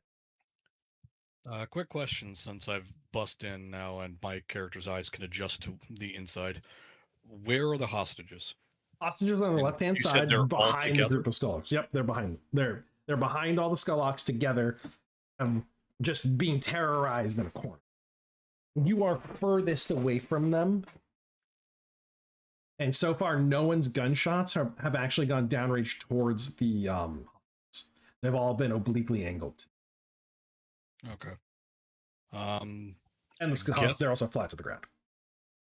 Oh, okay, they're flat to the ground. Yeah. Yeah, since they're already prone, I'm going to go ahead and snapshot off with the auto pistol. I will also do my sword. Basically, going to go for whichever one is the first one between me and them, and start forcing my way over to the hostages first and foremost. Nice. Try to work your way through that crowd of Skullogs and try to get to Basically. the point where you can get them out. Yeah. Yeah. Immediately channel. after snapping those shots, I am going to unsheath my machete on my left hand. But first, I shall do my snapshots. What is the? I know there's a penalty for just snapping off the hip. The sword is not rolling its damage. It's you ran and you're shooting, so you get a negative 15. Okay. Well, I'm not going to be targeting anything specific, so I'm just going to go for straight body shots. So that's what 27 penalty because of their DV and the 27. minus 15. Gotcha. All right, double checking. All right, don't do me dirty now. My dose-handed sword's not working, so I had to roll manually. That's fine. Do what you got to do. Apply the damage to the targets. So your dose-handed sword came in. You crushed a Skullock with it, or you severed some limbs. You did he's 18 gone. damage to him. 18 plus 14. 18 plus 14. So yeah, 32 whatever. damage. Yeah, that guy's gone. Describe to me what is happening as you're moving through two-handed sword. So, as he comes in, how he had to hold the sword close to him as it's a big sword coming through. Instead of hitting with the blade, he hits the old school style and like swings by the blade and hits him with the hilt, like a makeshift maul. Yeah, and it just crushes into the back of this guy's neck and sends his face into the ground. Oh yeah, it's that dead body weight too, so he just crumples. Nice. And then Smith just like switches the blade back to correct holding. Blade point at the next one. Surrender now, and we may spare you. And as you say that, Stillborn, describe to us you cutting down this Skullhawk with your auto pistol. Yeah, basically, as soon as he had dove through the window, like parkour style, back to it, lands on the ground long enough to get his eyes adjusted, immediately snaps the pistol up in two hand, as you would normally. Takes 2 shots at the first one, reaches down for his machete, and starts going CQC with it. Yep. So blap blap into the center of the body of one Skullhawk, drops him dead, moves over that corpse. Machete Drop your arms offhand. and get out while you can. So you're offhand. This area is under control of the Northern Scouts. So you're gonna offhand with the machete? No, I'm not gonna offhand with the machete. He's holding it like you would the knife if you're doing a knife and pistol. Okay. So with that, the Skullhawks are going to now take an initiative. Their initiative versus yours. All right, I got this. D10 for the Skullhawks. They have a nothing for their initiative modifier, so that's going to be a 4. And a 6. The players actually get to go first. Now, we have had... hold on, Pat. Which one did you hit? I don't see any damage mark. Oh, I didn't mark, or I didn't write it on any. I went for whichever one was the closest to me. I'm trying not to use the map as a reference, but... Yeah. You could just take one of the models and you can... I'm going to take one of the ones I hadn't already been shot at, just because it would be more efficient. Okay. I want to... Yeah. No problem. And then -6, so this one is at -1. Bam. So this is where the scene stands for right now. You guys have the impetus in the attack. You have crashed through the eastern window. You have begun to cut down Skullhawks and their bodies drop around you. Mr. Big thundered through the back door, immediately killing one Skullhawk, and then rising up with shiv and knife in either hand and just quickly dispatched 2 more. There is a heavy combat that is disabled and on his immediate right-hand side. There is your target is in a cage who is being harassed by the 2 Skullhawks that Mr. Big just killed. So that is going to be Rex. So Rex Tallow is alive, though wounded. Oh no, Rex Tallow was the one that we had already brought. Oh no, yeah, sorry, Sullivan. Sullivan is in the cage. Yeah, my bad. Sullivan's in the cage, alive and wounded. You have Thirsty Tex has come through the front door, 22 in hand, pop 2 Skullhawks in the head, who are miraculously still alive and are going to start taking morale checks. Now, this was a sudden and rapid hit, but now you have the impetus. You get to choose what happens next. If I can, I would like to... Do the Northern Scouts tend to have, not like Miranda rights, but, like some form of declaration to, surrender? Not the Skullhawks. They raided a town, killed people. This is a death sentence. Yeah, but basically I'm going to give them the option to lay down their arms and suffer a slightly less painful death. Like, in the Skullhawk, I would be barking at them to place their weapons on the ground, lay flat, face down on the floor, so they can die with dignity. Or we will feed you to the sprout. Yeah. Actually, you know what? Yeah. No, to be fair, catching Sprout out of the corner of my eye, I will tell them to lay down their arms and drop to the ground and surrender, or we release that on them.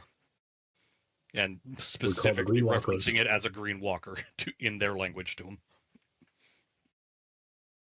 So basically this incoherent coming out of his mouth at all these Skullhawks, while slowly working my way towards the prisoners with my pistol still raised. So we're going to take a morale check on the Skullhawks to see if they in this moment If they presented with break an or if they opportunity, jump me. yeah, if they in this moment choose to flee and scatter, or if they realize that they outnumber you still. Yes, you got the jump on them, but they got numbers on the side. Now, Skullocks are Skullocks can't count. Skullocks are cowardly. And always remember that one too. Okay, so anyone, if you're looking at Mutant Epoch and you see the thing where like you cannot do math, that is calculus, algebra, geometry. Yeah, I know. I just want to be a You dick. can probably count to small integers, you know, up to 100 How or many so. fingers and toes you got? Yeah, you could do really low level arithmetic. It's just you can't, you know, like plan out what the circumference of the Earth is based off of the shadow of two positions 200 miles away. What? All right. That's how you know what I'm talking about. Wank. I don't Yeah, know. right. I'm just a happy. All right. Not a great check here. They got a 56. Their willpower is pretty low. Willpower, oh no, their willpower is a 40, but they have very poor, what is their morale? It is average. They have a C. So it passed. Yeah, they passed. They're like, oh, we can count. Fuck you. We're attacking. So they push back. Cool. So since we seized initiative, their backs are still technically towards us, isn't it? Sorry, say again? We seized initiative, so isn't their back still towards us technically? Technically, but you guys took the opportunity to give them a chance to respond. They did, and now they attack. That's why I was like, yeah. That was his turn. Yeah. Oh, okay, so if you're gonna still keep, if you're gonna see kill, yeah, I was gonna say, still keep killing. Smith was gonna keep fucking swinging his sword regardless of what these guys are doing. Yeah, then keep. He doesn't speak Skullog. I wouldn't have taken a morale check till their turn, so my bad. So go ahead and just start murdering. Yeah. Yeah, text. Yeehaw! Yeah, the Spear of the West. We don't understand that. I'm gonna go ahead and then, as I'm doing that though, I will still do the fighting withdraw movement to try to interject myself between them and the. So if any of them want to take pock shots when it's their turn, you could use parry too. Well, yeah, that's why I have the weapon out right now, is I'm using it as a parryable shield. Okay. So Smith, give me some details of what you're doing. He came back up next to this one, seeing as the plant to his right is shooting at the ones to his right. He doesn't want to get near that because shotgun pellets hurt. So he came up to this one instead, and again, just as this Skullog's probably in awe of Mr. Big crushing his two friends in the other room there, just like grabbing the dull part of the blade again for a good oomph to stab through the ribcage from the back, lift him up in the air, and then just throw him off his blade. Yeah, since you have the initiative and they haven't gone to go yet to respond, you still are working with that plus 30 where you can just keep pushing in. Oh, yeah. And just doing maximum devastation as quickly as you can. That's the nice thing about seizing about doing initiative like this, is that you can have that round where things can go in your favor multiple times in a row, or it can flip on you. That's true. We learned that. Yes, we have. In other games, we have learned when the enemy gets 2 turns in a row and they fuck you all up. Sprout, what are you doing? Yeah. Sprout is going to still use her shotgun, sawed off pistol, whatever. I'll go ahead and mark the 2 that I'm firing at. Still got the plus 30, so you're 87 or less yet.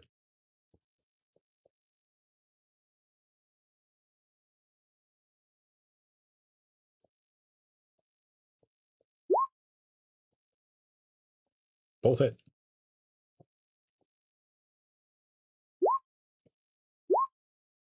Wow, really? 3d10 rolling 12s, just slightly under average, but you are you're fucking people up with 71 and a 60 with that plus 30 for doing back attacks. You putting both of those shots in the one oh no, you still have 2 targets marked out. Yeah. Okay, so with 2 targets marked out, they you hurt them, but you didn't kill either of them. One went from 14 to 2, and the other one went from 30 to 24 to 12. So not bad hits, badly wounded. Thirsty, tell me what is happening with your little 22. How's it going, Tex? What you doing? Oh, well, sorry. Yeah, Thirsty Tex, you're up. What do we got with that little pea shooter? Still got his back shot advantage. You still got your back shot advantage, so you're gonna put another couple shots into the back of Skullock heads. Oh, he's gonna move in now. He's gonna come running in there, seeing as his gun didn't do the trick. He's gonna switch his gun to his left hand. He's got his brass knuckles in his right hand, and he's gonna punch this one in the back of the head twice. Donkey punch. Comes out of nowhere, suddenly just start hearing X gonna give it to you. Wait. Oh, Oof! There you go. That's a big hit. That's all right. So those all, I think you got those both of them with a plus yeah, 30. yeah, that is correct. Oh yeah. Jeez, you bash this guy's skull in. Yeah, dusty knuckles. What does that look like? Well, after he kicked in the door, shot two in the back of the head, he flips his gun in the air, catches it with his left hand. He's always got his brass knuckles on his right hand anyways. Makes it a little awkward to shoot, but he's a good shot. He runs in, he jumps up, and he punches down into the back of its head, and then he uppercuts it in the back of the head. Oof. Just a dunk, and he just face first onto the ground, splat, dead. Completely loses all animation to the body, stillness. They are very precise looking strikes. He's not throwing no haymakers. Yeah, so deduct that from the token and put a red X on it with the one that you've killed. Ouch, Smith. Brass is gonna get you one way or another.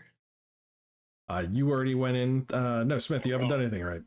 No, Smith Oh, I he did. did. He Yeah, stabbed that's that right. guy. Yeah, he Yeah, stabbed it's that guy. Mr. Big Did who's that. left. Mr. Big, Mr. Big. you've got this one Skullock, and you get, well, not one. You have more Skullocks in front of you. You get way deeper into this crowd of bodies. You're the closest right now to the hostages. Mm-hmm. Well, I want to kill, at least 2 Skullocks in front of me. So Yeah. moving towards the hostages, moving through the Skullocks. So he's just gonna Cutting, stabbing. Yeah. Yep. So he's gonna hit twice with the knife and twice with the shiv. I imagine because of the monstrous strength of Mr. Big, well, that's just a mess with you slip on blood or something. You rolled a 100, which is fumble. You rolled a 1, which is thrown off balance, bad footing. Next round, all your attacks are at negative 20 strike value, so it's not terrible. All right. Well, I still managed to do 21 to the first one I hit with minimum damage. Yeah. Again, I imagine when you hit somebody with one of these knives, the knife just kind of vanishes into their body, and you go like a couple knuckles deep. Yep. All right. You're just you're fisting them with your knives. Oh, you had to go there, huh? I did. Okay. I did. I mean, they knew what this was about. It's literally a 5-finger death punch. You who are watching, you knew what you signed up for. Yeah. It's true. Now subscribe. Subscribe. Join the Discord. Play your I own games. stabbed Run the them. one that wasn't dead a second time since I fumbled with the knife. I shiv him. So now he's taking 45 damage. I'm sure he's dead now.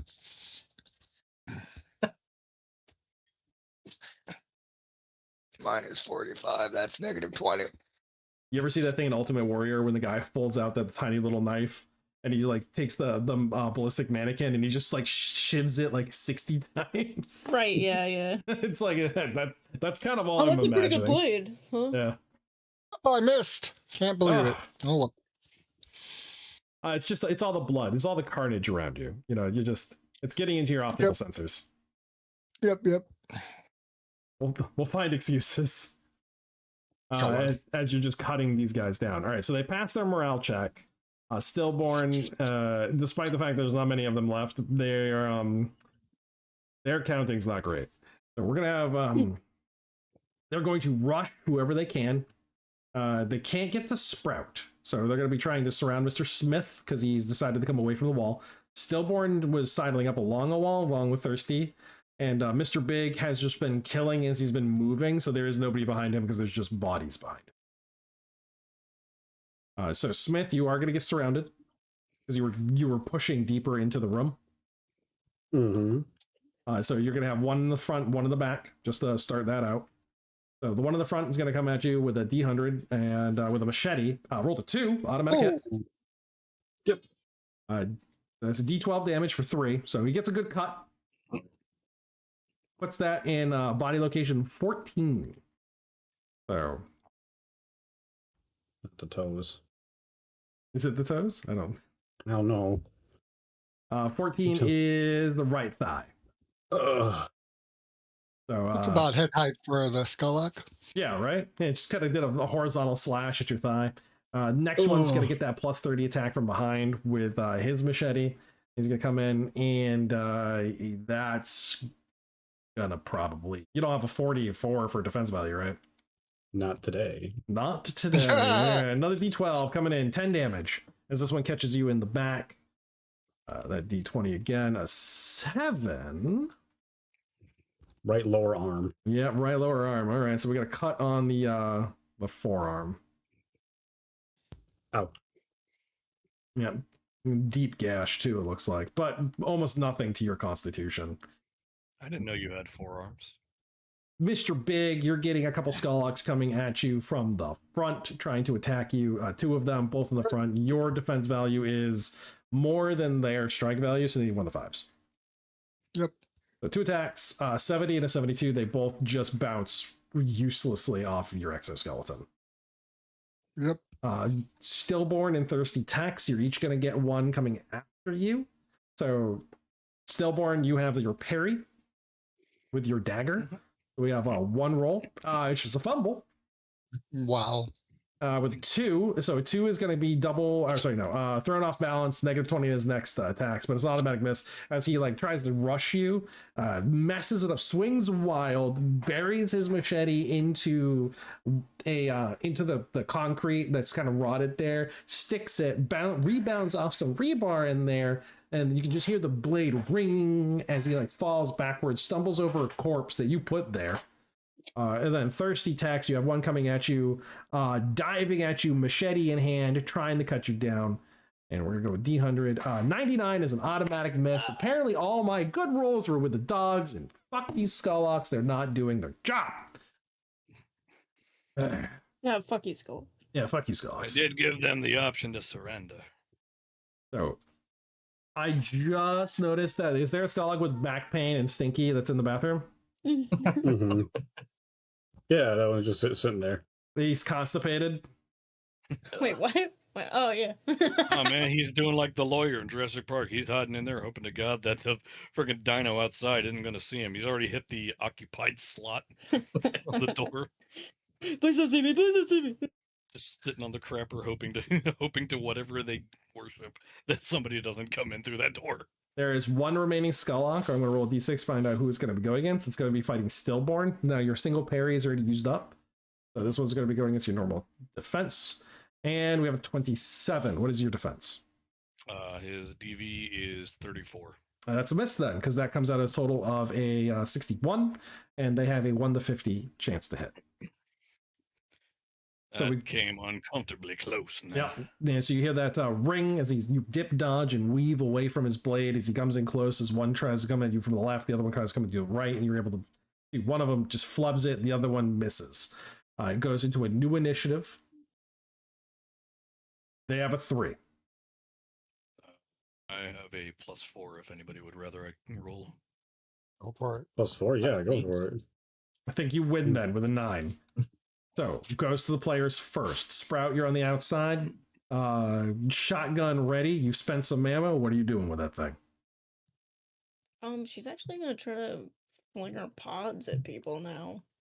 Because she sees how people are rushing, and she wants to kind of mitigate, or not mitigate, but cover as many as possible. It's okay to admit that none of our bodies seem like her type of host. It's like, I don't want to crawl into that one. Like, I'll keep it alive for now. It's rocking more than the current one. That's true. 3 separate selections, 3 different pods that she's hurling. Well, she can hurl multiple. Mm-hmm. She can hurl 5. So she can double up on 2 of them if she wants. Yeah, so how are you going to do that, Sprout? Which one's getting the double? Say your mom. Say your mom. Your mom! The double X's. Oh, okay, very nice. Double X. So the one with 12 endurance is getting a double pod throw. We have one with 2 endurance getting 1 pod throw, and the last one with 11 endurance also getting a double pod throw. And the attack roll. So since none of them are focused on her, does she still get that plus 30? She does not at this time. They're aware of her presence because of the loud ass fucking shotgun. Gotcha. What? I didn't hear no shotgun. There's too much ringing. If she came from another position, from cover, like concealment, and then pop back up again, say from another window or another point of cover, she could just pop that weapon out and just go BAM! So there was a fumble. In There's there. a fumble. Yeah, I see a 9, a 23, a 100, a 92, and a 91. So go ahead and give me a D10 for that 100 fumble, and let's 7. Mishap. 7. 7's a high number on the fumble chart. Mishap due to a fall, impact, error, mental lapse, mistaken identity, or another reason. This attack is re-rolled when made against a random friendly target or innocent bystander No! Okay. within range. Okay, so this is how we're doing. Mr. Big is pushing through. The chance of actually hitting him is going to be kind of low, so we're going to keep him off of the chart. It's going to be most of the people in the room with you that are nearer to you. Smith also pushed his way through, and he's got Skullocks around him, so also less likely he's going to get hit. The more likely ones are Thirsty and Stillborn. Oh no. These are the two most likely to get hit by a stray pod because they've got their backs to the walls and they've been clearing the targets out in front of them. The other possibility is just a random civilian. Just because they're low to the ground in the back and it just might hit them. So we're going to give you a 1, I'm going to give you D6, and 1 to 2 civilian, 3, 4 Thirsty, 5, 6 Stillborn. Stillborn. Yay, it's not a civilian. I mean, to be fair, you're still hitting the Scotlock, so it's not that bad. So reroll your attack against that. Yeah, it did say mistaken identity. Ah, Green Walker. What What's your is strike value with that total? Do I take any negatives? no? 34. Just My normal. DB Standard is attack roll. 34 still, so. Yeah, so still 34.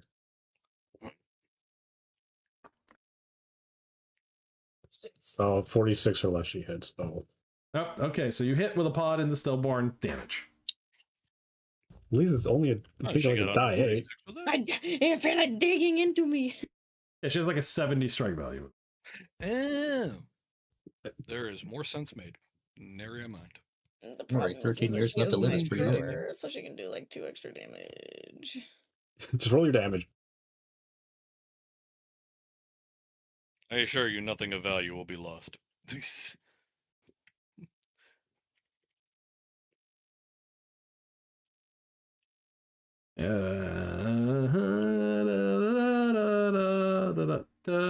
There it is. Roll 20 being slow again. So 4 Not damage. Just a little scratch. Grazes his arm. But roll for location. Oh, we will. We will. A 7, which is going to be the right lower arm. So the forearm. You didn't hit him in the dick. We haven't rolled that I yet. was gonna make a joke about that, yeah. Yeah. Just lashes out, gets him in the freaking balls. Okay, so but we need I think damage she on the other hit ones. twice. Yeah, she she hit did. twice. But where were where are those hits at? Like what in that order? Who was like The what was, first 2 would be the closest to her, so this okay? guy. So he got hit twice. Everyone else missed. It looks like. Yep. So 2d8 plus 14. There you go. Kills him. The 2 pods. Describe to me. Color that scene for me. What does that look like? Yeah, so she her shotgun lowered. She uses one of her many tentacles, possibly the one with the flower on it. It is not usable right now, unfortunately. But yeah, she flings out her whip of a tentacle and it flings these dagger-like pods at this Skullog and just embeds into like the nearest thing that is exposed on his body and probably sinks into him because he's dead at this point. So they're going to be burrowing in there.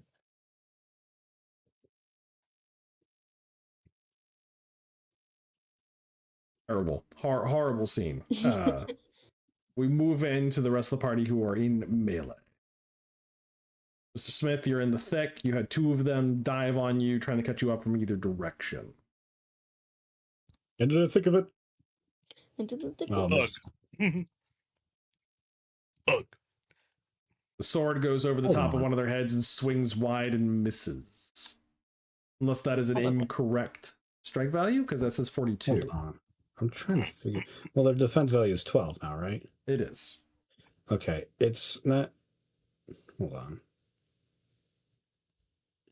His strike value should be a little higher, but I'm still pretty sure that's a miss. Why is this not incorporating that?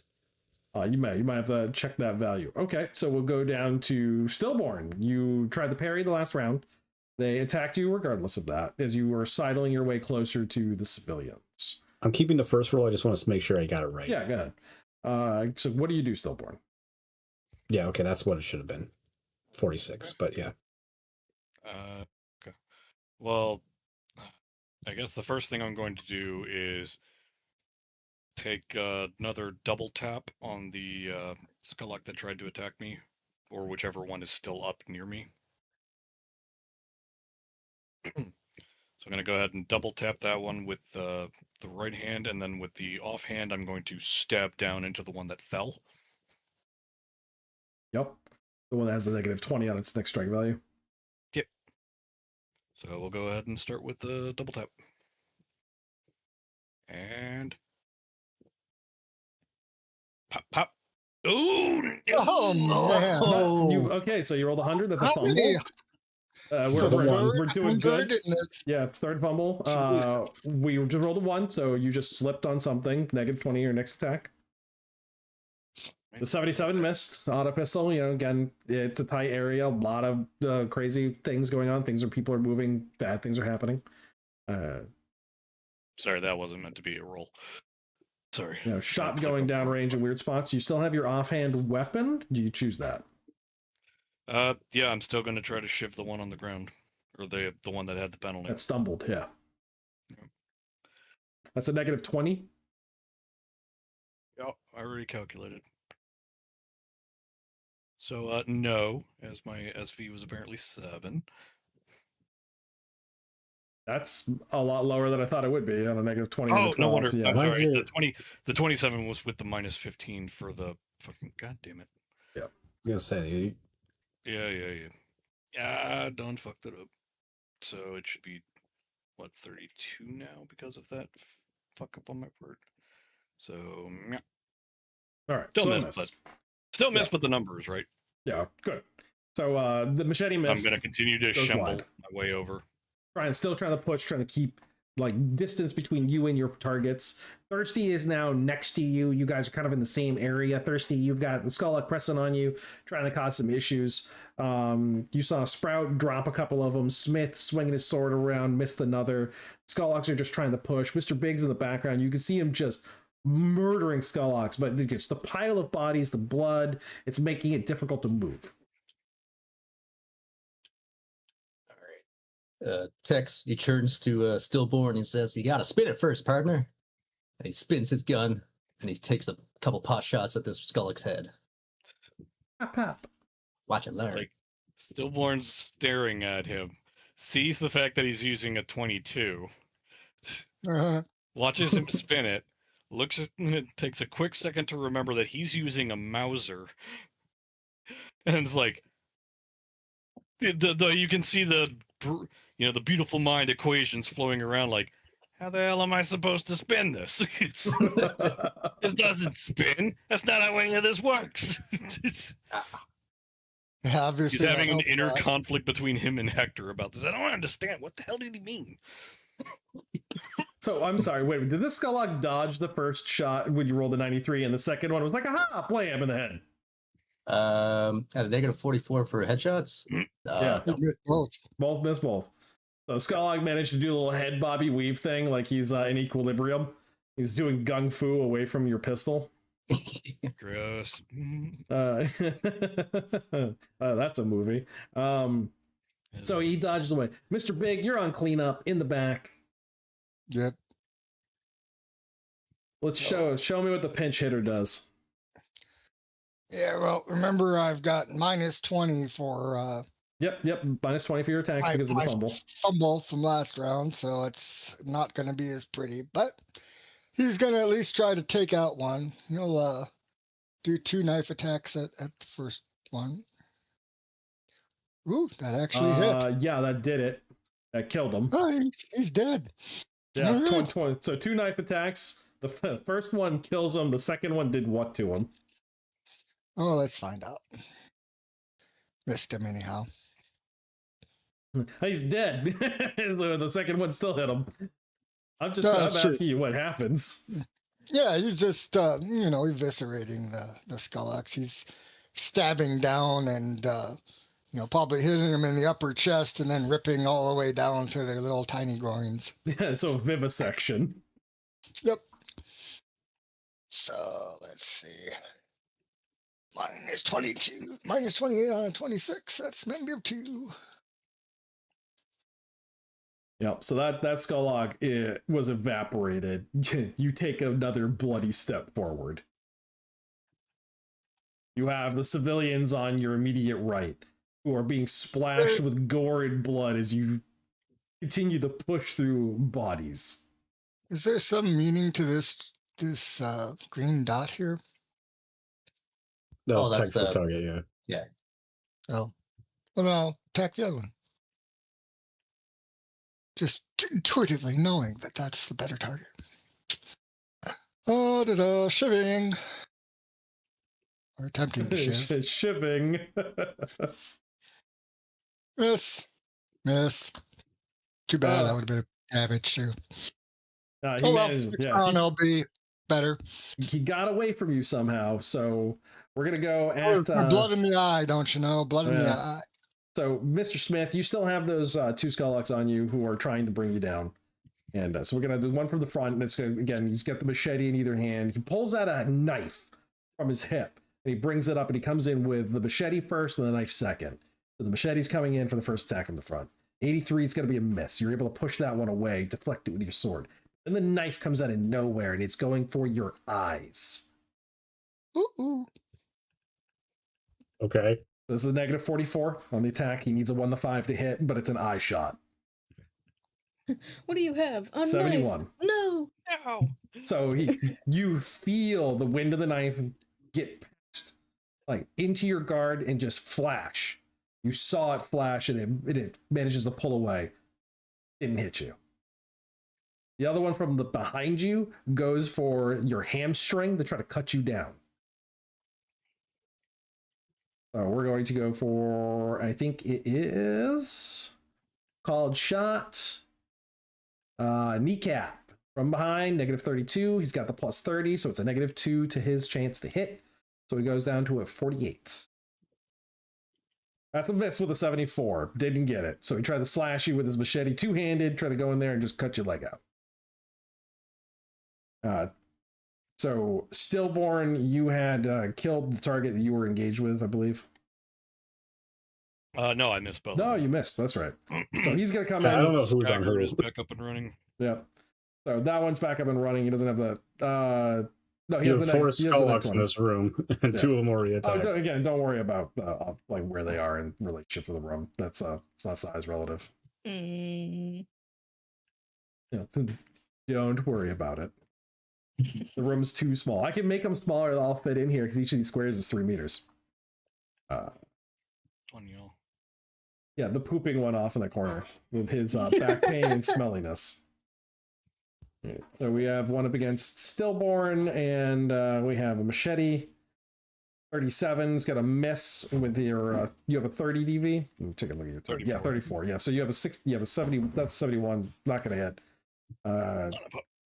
We have one coming in at Thirsty, trying to pile in. This one also draws a knife. Comes up, tries to rotate and stab you. And a 94 is going to be an automatic miss with the knife that he tried to come in. He offhands the machete that he's trying to hack at your hand with that really annoying 22 pistol. So hacking at the hand, 65 is a miss. Tries to take your hand off. That is one more attacker. So against Mr. Big, as he lunges at you, this one's trying to just. You are how tall, Mr. Big? 8'2", Okay, he cannot reach your head. 250 centimeters. He is trying to stab your groin, which, he doesn't know that doesn't do anything. Tink. Yeah, 22. Tink! It's it! Doesn't Because do a you are thing. sheathed in steel, it's not like there's no armor there. He just hits it. It's like tink, tink, tink.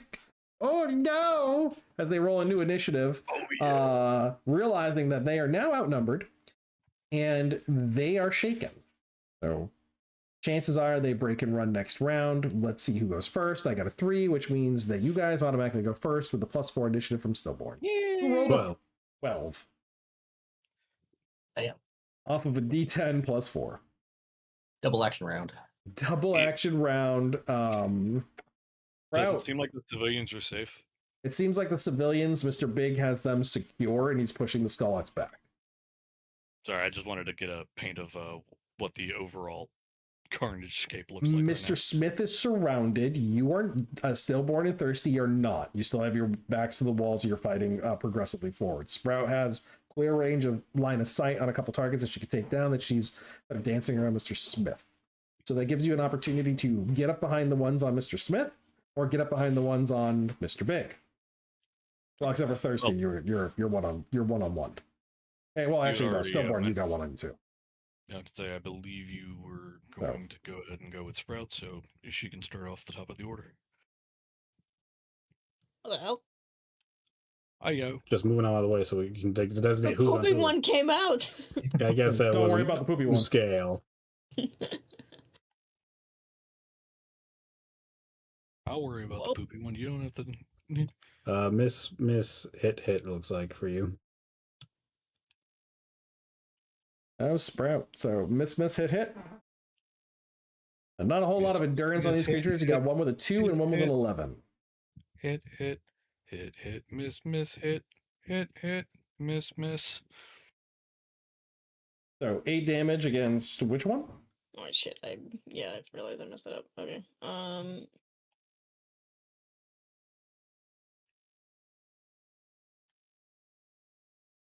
Just add like 2 on.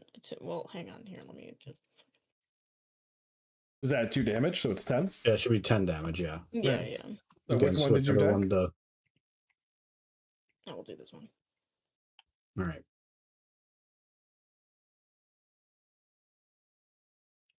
So that one goes from an 11 endurance down to a 1.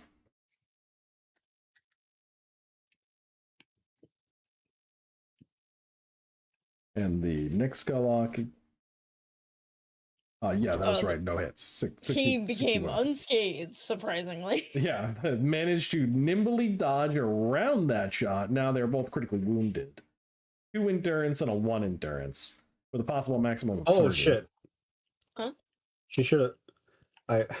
I was helping her calculate, but I misheard her. That 53 should have hit. She needs 55 or less. My bad. 53. So that's 1 damage shot against the one with 2 endurance. Yeah, so that thing erupts. Because you have a minimum of +2, or was it 2d8 plus 2 plus damage? 2. Yeah. D4 plus 1, or however it is. Go ahead, do your damage, roll it up, and tell me what happened as a pod nails that Skullock.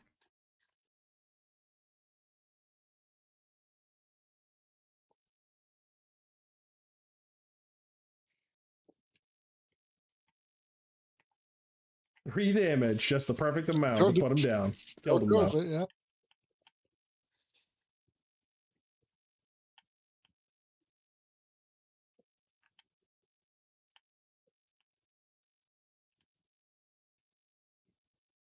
So Who next? the pod went out, hit the Skullock. It just burrows into their body right away, right? Yeah. Just starts drilling in, grinding into flesh, driving him to the ground as the creature's writhing, as this thing is just eating its way through his flesh. Stillborn, you got one in with you in melee who is trying very hard to do you grievous bodily injury. All right, well, seeing as to how I'm still not a fan of him, I am going to go ahead. Let's see, he's still in melee with me. Nah, screw it. I'm going to go ahead and squeeze off 2 shots. Point blank. Pop, pop. Oh, wait a minute. I shouldn't have the negative 20 anymore. Yep, you don't. So the Add 54 in 20. on the 57 is going to hit. The 68 is still going to miss. Okay. 11 damage to the Skulllock in front of you. Yep. Out of 13, so he's down to a 2 endurance. Thursday, and you have your offhand weapon. You still got your left-handed knife, machete. Yeah, the hell with it. I was going to try to leave this one, but then I remember you're not people. Ooh. Missed. Just missed with a 48, and you needed a 42 or better. Yep. All Nice right. elevate. Thirsty Tex, you've got one on you, critically wounded. You could literally push him over. It'd kill him. He does so. Just pushes him. Just pushes him. Yeah. Yeah. This is my playground. Slaps him. He dies. Dusty Knuckles rolled an 82 and needed 65. Didn't go his way. He has the follow up. Yeah, Here comes the uppercut. The Yep. gut punch. There it is. Dusty Knuckles. Gut punch. So gut punch Thank into you, its man. skull that puts him down to -9 endurance. Give me a description. All right.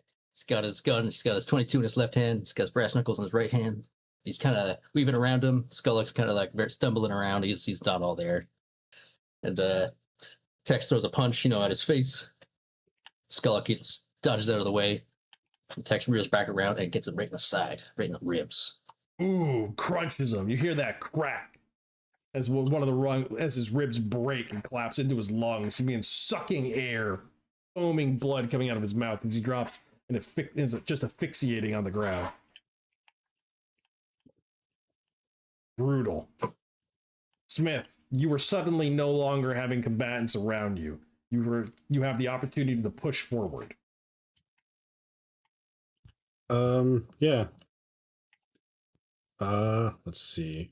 Mr. Big has 2 on him, but he knows Mr. Big can usually stab That's multiple it. times. Yeah, but you have that one. You have Stillborn's got one on him.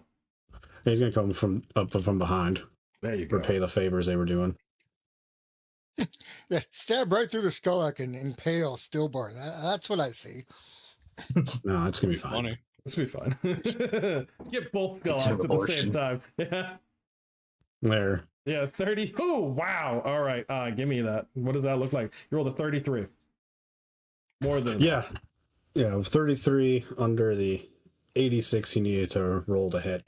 25 damage on the Skull, who had very little endurance left anyway. Smith comes in and just kind of like has flashbacks to the one who tried to get his hamstrings and just kind of does that himself and just ends up cutting both of his legs out from under him, and the Skull falling down can't really even react as he immediately goes into shock as, several arteries were slashed in that moment. definitely. That bright blood, or whatever blood they have, spraying and beat with his rapidly fading heartbeat. Ooh, That's rough, buddy. That's rough. Yeah, that's dead. That's a dead Skulllock. Oh, that's Skulllock dead. Mr. Big on cleanup. Okay, I got 2 rhino knives coming at the green dot Skullock. Ooh, man, I missed. That sucks when I don't have that plus 30 anymore. I missed twice. Damn. All right, well, I'm still going to try to attack the other one with my shiv. Why are you rolling at 44? Oh, 12. Never mind. It's the -12, yeah. Yeah. Gotcha. So that one took 21. And let's see if I can finish him off. Barely, but you yes. did. Yeah. Match makes it. Yep. Match it hits it. So 26 and a 44 on the strike value of 44 needed. 2 21s. Interesting that you rolled the. Oh, okay. Minimum damage. Rolled it. 30 to 15 total. Yep, I just stabbed him through both eyes. The last Skulllock tries to run. Do I get an opportunity attack? You get it, and basically, since you're all in melee, in the room. You all get a chance to hack this thing to pieces. Dogpile, everyone roll. Yeah. 28 damage. He's dead. Let's see how dead. 17. Jesus. 39 damage. 39 damage. He ain't getting far after that. Tex, Stillborn, are you also joining in on this Come on, beat Tex. down? Yeah, all right. Fuck it. Give him a drive-by. Yep. 14, 9 damage. Nope. I have some semblance of civility. What is it? The miss is because you stopped? Like, nah, he's dead. He's already dead. As we do 60, 70, yeah, like 70 something damage to this one Skullhawk with 28 endurance points as he is eviscerated, blood just torn to pieces as he's attempting to run out of the building. We'll put a big old X on him. Negative 48. Yeah. So more than his total Glad I endurance rolled. of 30. Glad I rolled my max damage on the least important attack of the night. Yeah, man, that's how that goes. I mean, these Skullhawks didn't do much. There was a couple threats of going after some critical body locations, but got to get that 5% chance to permanently maim a character. So with the Skullhawks dead, the civilians secure. There's crying, there's weeping. You're standing in ruined piles of muck and decay and destruction. Sullivan's in the cage. He's rattling it. He's like, and he's screaming something at you over and over. It's gonna turn on! It's gonna turn on! Oh my god. And Mr. Big, as you're moving over to go get, like, just because you have the strength just to physically bend those bars. That's what I was gonna do. You describe to me what that looks like as you're reaching out for the bars, like when you're moving through this carnage. He's just, hip wading through it all. He's squishing things as he walks, and big squirts go up in the air. And he totally disregards the combat because I was told in a description that it looked like complete shit. So didn't think it would have any chance of turning on. But as I reach for the bars, I'm hearing this screaming in my face. So he pauses and looks over his shoulder at the combat. You see the combot, you see a signal light on as its optical displays come live, and they flicker on, and it begins to unlimber and stand. Can I step behind him? You have a moment to react. It is completely defenseless in this split second. I am going to leap behind it, and you'll get the plus 40 regardless of where you are. No, I'll get more than that if I use killer. I got plus 65. Yeah, I would go for this, but there's a possibility you hit the batteries. That's fine. If it blows me up, it blows me up. Take the max damage of a battery can't even kill you. Yeah, maybe. But so what's its DV? When it's completely like this, let me pull up the heavy combat.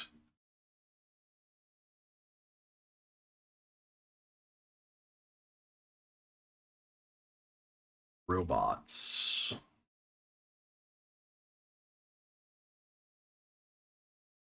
Combat heavy, defense value 40.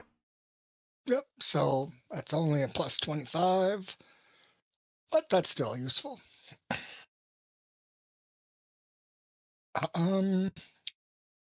Yeah, he's just gonna get both of his weapons and twist it around so it's not for stabbing forward, it's for stabbing downward, coming out the bottom of his fists, and he's just gonna start hammering at the back of this thing. Yeah, trying to disrupt those power cables, that energy core, do as much, severing as many connections as you can, pneumatic cables, anything. Well, I am while he's calculating. Doing that, Smith try to break the cage open to get the guy out of there. Yes. I have some bad feeling about this about to happen. Smith, you have again the strength to bend those bars, to rip him, to get him out. Oh yes. Okay. So I as think Mr. I'll Big calculate. jumps onto this thing and just starts ripping into his body as it's starting to unfold itself to activate, you're able to secure Sullivan, drag him out. Thirsty, stillborn Sprout, what are you doing about the civilians? Yes, damn it. Roll disgust.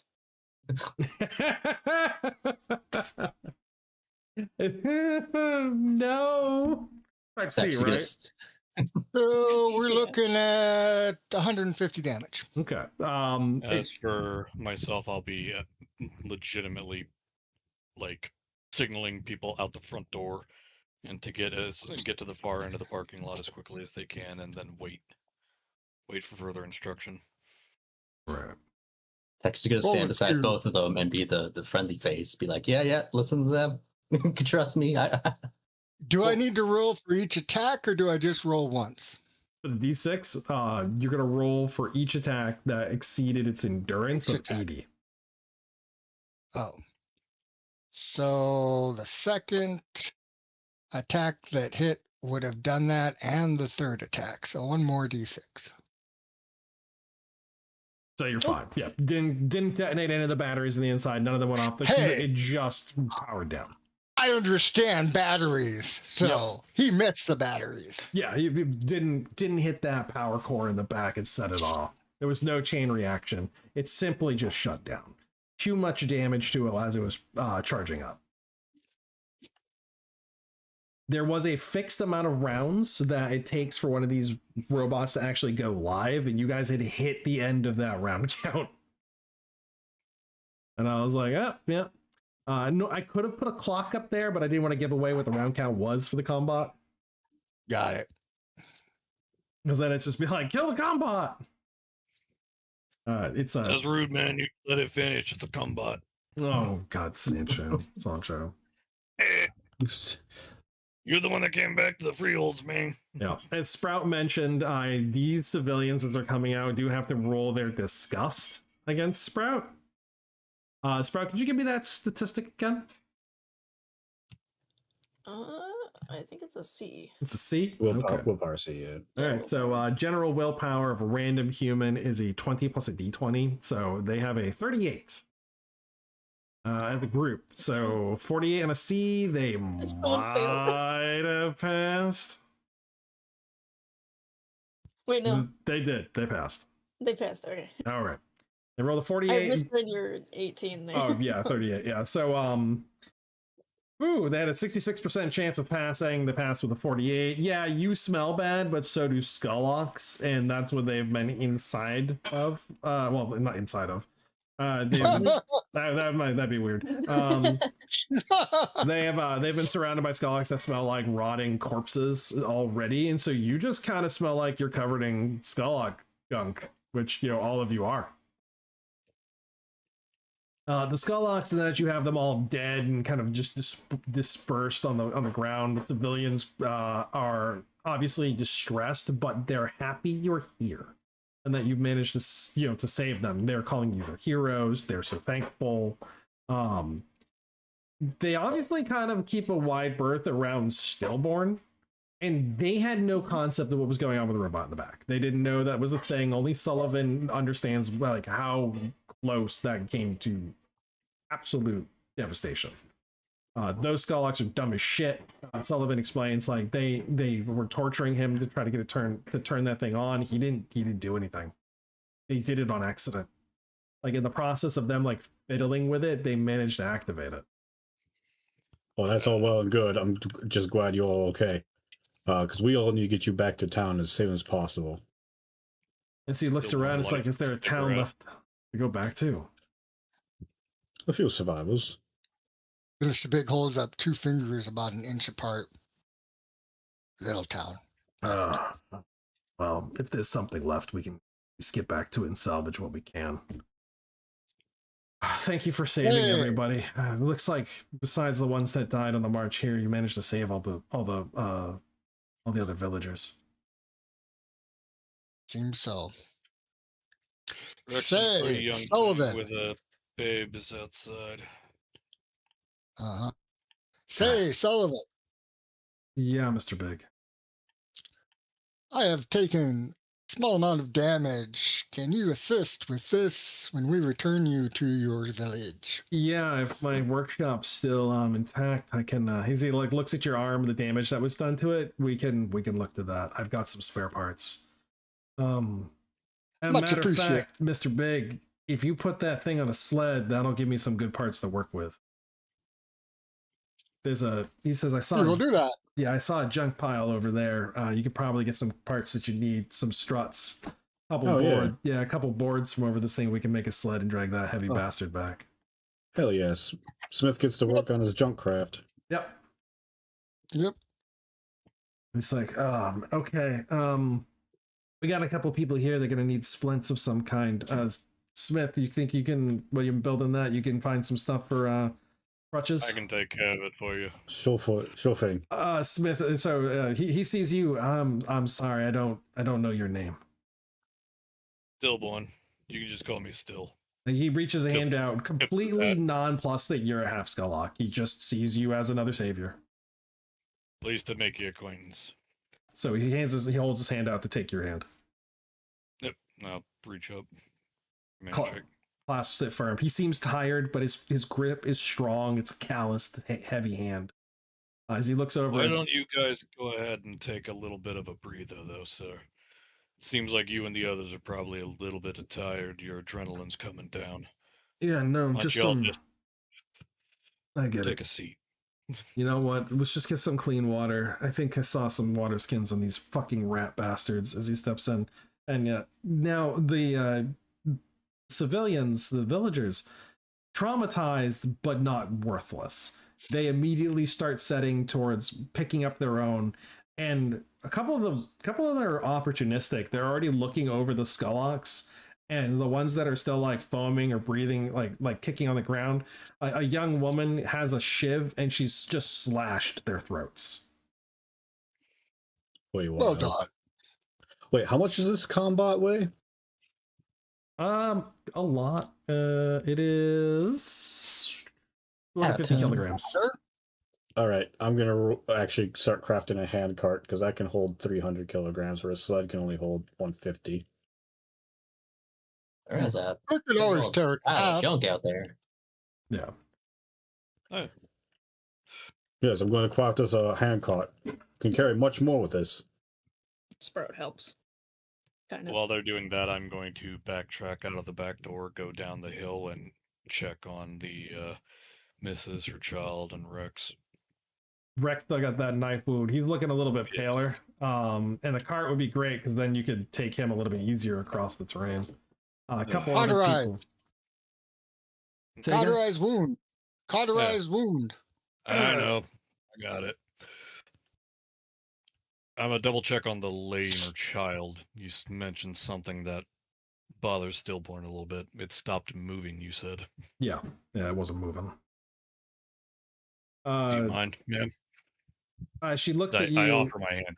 Again, there's still some concern, and then but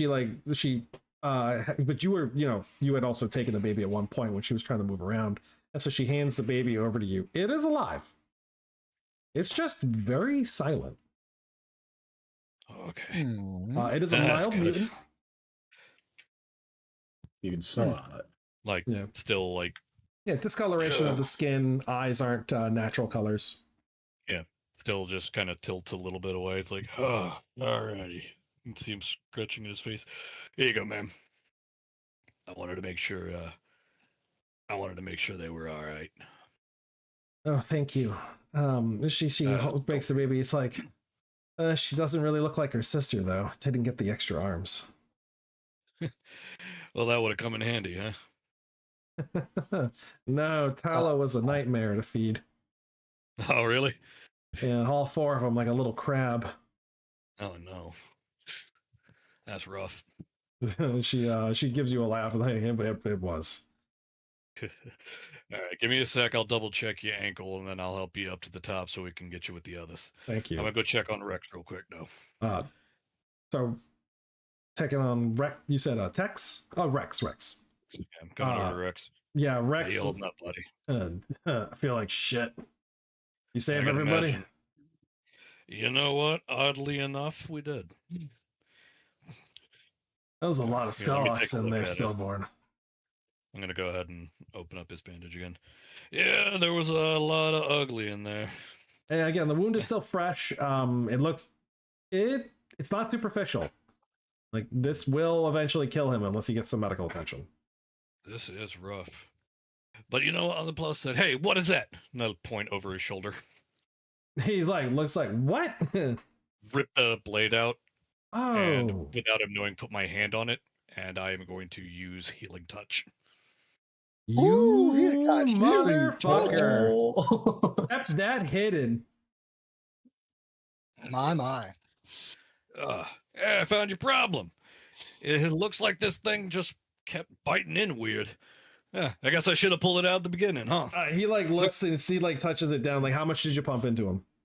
Make a lying pumping check. the whole Make thing. a lying Oh, check. we're getting there. We're getting there. We'll be happy to. What do we got? I believe I'm at. Oh, man. Sorry. I believe for my roll it is a D. Yeah, D20 plus 10. So I'm gonna pump one use in there. And big number no whammy. 18. Okay, so So I healed 18. him for So 18, you and healed then- him. Yeah, he is healed. Alright, He's and now you stable. need me to lie. This is up to you. So he looked away. The knife is out. The wound is closed. It's still tender. He definitely took a wound. But he's probably shouldn't be walking around. Again, you just expended a lot of calories, a lot of energy that you forced his body to suddenly like rapidly knit back together. It's not something you just get up and walk away from. And it's shocking. And it's very rare. So how do you treat that? Hmm. Do you lie or do you look him in the eye? I'm looking down at the wound. I'll wait until I know his eyes are on me. Okay, so he's looking at you. And then just lets his beady little eyes peer up at him. Feeling better? Feeling better. I'm gonna stand back up and offer him my little hand. How about I walk you over to the handcart? You're gonna want to take a ride this time. He thinks, no, I think it's better if I stay still for now. You know, Just use me as a crutch. as he's can looking walk at you that steady in the eye. Took a pretty serious wound. Won't look right if I'm Yeah. walking around. What I'm trying to hint is that he can use me as a crutch, i.e., I'm not walking with him, I'm helping to carry him. But you know what? You do know best. I'm not too sure about how a lot of you pinkies work. Yeah. What? It's not offensive. Shut up, Hector. You don't know what you're talking about. Just talk to himself. Yeah, I love he's got his freaking extra internal dialogue. I'm just gonna flop next to him on the side where his wound was, so I'm like leaning against it. You smoke? I do. Pops out one. There you go. Takes one. Takes a look at the end of it and reaches into one of his pockets and he pulls out a old world lighter. Oh damn, that's nice. Yeah, I used to go on relic dives. Strikes no it. shit. Yeah, strikes it off, like shields it from the breeze and puts it up to your cigarette. Well, yeah. I'll tilt my hat so that it's blocking the breeze as well. Yeah, it's yours going. Then lights his own.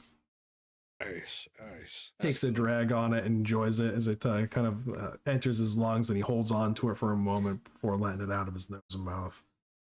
It's like a drag. It's always most peaceful after the fight, right? Oh man. You even get that little bit of time where you hope that nothing else comes around to break the silence. You think they're gonna be over there? They're gonna go through that pile, see if they can't find something useful. Yeah, they're already working on a handcart to bring back the combat. That'd be a good idea. Yeah, we're gonna load up the most wounded on it as well, and then we can start guiding y'all back home. When I saw Ain't Mr. much of it left, but it's something, right? Yeah, it is. Mr. Big looked like he had a chunk taken out of his arm. You took some damage. A little bit from what I overheard.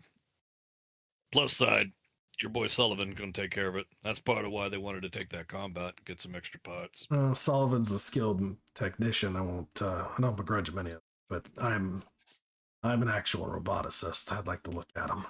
Oh yeah, that's right. I got you two confused for some reason. I thought Sullivan was the one. No, he knows. You know how it is. No. Sullivan brain. knows his shit. It's just Mr. Big is a. You a spec. You a spec op versus a generalist. No, it's not just that. He's got some interesting issues with his self repair systems. It's all custom. I don't know nothing about that, but I'll take your word for it. Well, let's just I'll have them come down here with the cart to pick you up. Well, to put it this way, we all have secrets about our bodies we'd like to keep ourselves. Sorta. Not mine. I'm an open book. You want to meet Hector? Pull my shirt down a He bit. says, no, I don't want to meet Hector. I'm good. All right. I mean, I can't let you meet Jimmy. Jimmy ain't talkative. Oh, no, it's fine. All right. He takes another hit of the cigarette and lets it just hang out. All right, help me up. Yep. I'm on. God damn, you're heavy. So, Mr. Big, you come over to where Rex is, and Stillborn is propping him up. So, you can see that his side, the knife is out of where he had it in his side. The wound is still soaked with blood, but it's like wrapped there, and he's holding it. He still seems like stiff, tender. But the injury doesn't seem to have been as life-threatening as initially surmised. Awesome. Hey, big guy, you mind picking him up and taking him over to the cart? How about the lady? What's that? That was my intent, to pick him up and bring him to the cart. Sorry, my ears are still ringing from them shotgun blasts. I knew I could count on you, Mr. Big. Very good. You know what? And he reaches You're for more Rex. human than a human, buddy. I think that was an insult, but I will accept it anyhow. At least you ain't one of me's. This is true. I am not you. Now get out of his hair so he can do what he's doing. So Mr. Big, Rex takes a minute to discuss with you about your repairs, how he's okay with Sullivan assisting going into it, but he doesn't want many people knowing about your inability to self-repair because of how unique your systems are. This is understandable. Yeah, Thank you. I did not calculate that into my equations. He's like, you're kind of rare enough as it is, especially ones that aren't corrupted. So the less people that know about what's going on in there, probably the better. So we can find a way for you to be able to patch that out on your own. Very good. Very good. Good. He's looking at like, damn, Smith, you got to work quick. Is he seeing your like ramshackle construction coming together pretty quickly as you're pulling choice scrap out of the pile? Mm-hmm. And he's like, again, he gets a little too close to Sprout though. Oh, the 95, it immediately begins hurling. Oh my god. Look, I know it's not pretty, but No, I don't it's have a not good you, stuff it's here. him. Oh, Jesus, what did you do? Wrap yourself in skull guts and shit in your own britches for a week? That's a woman.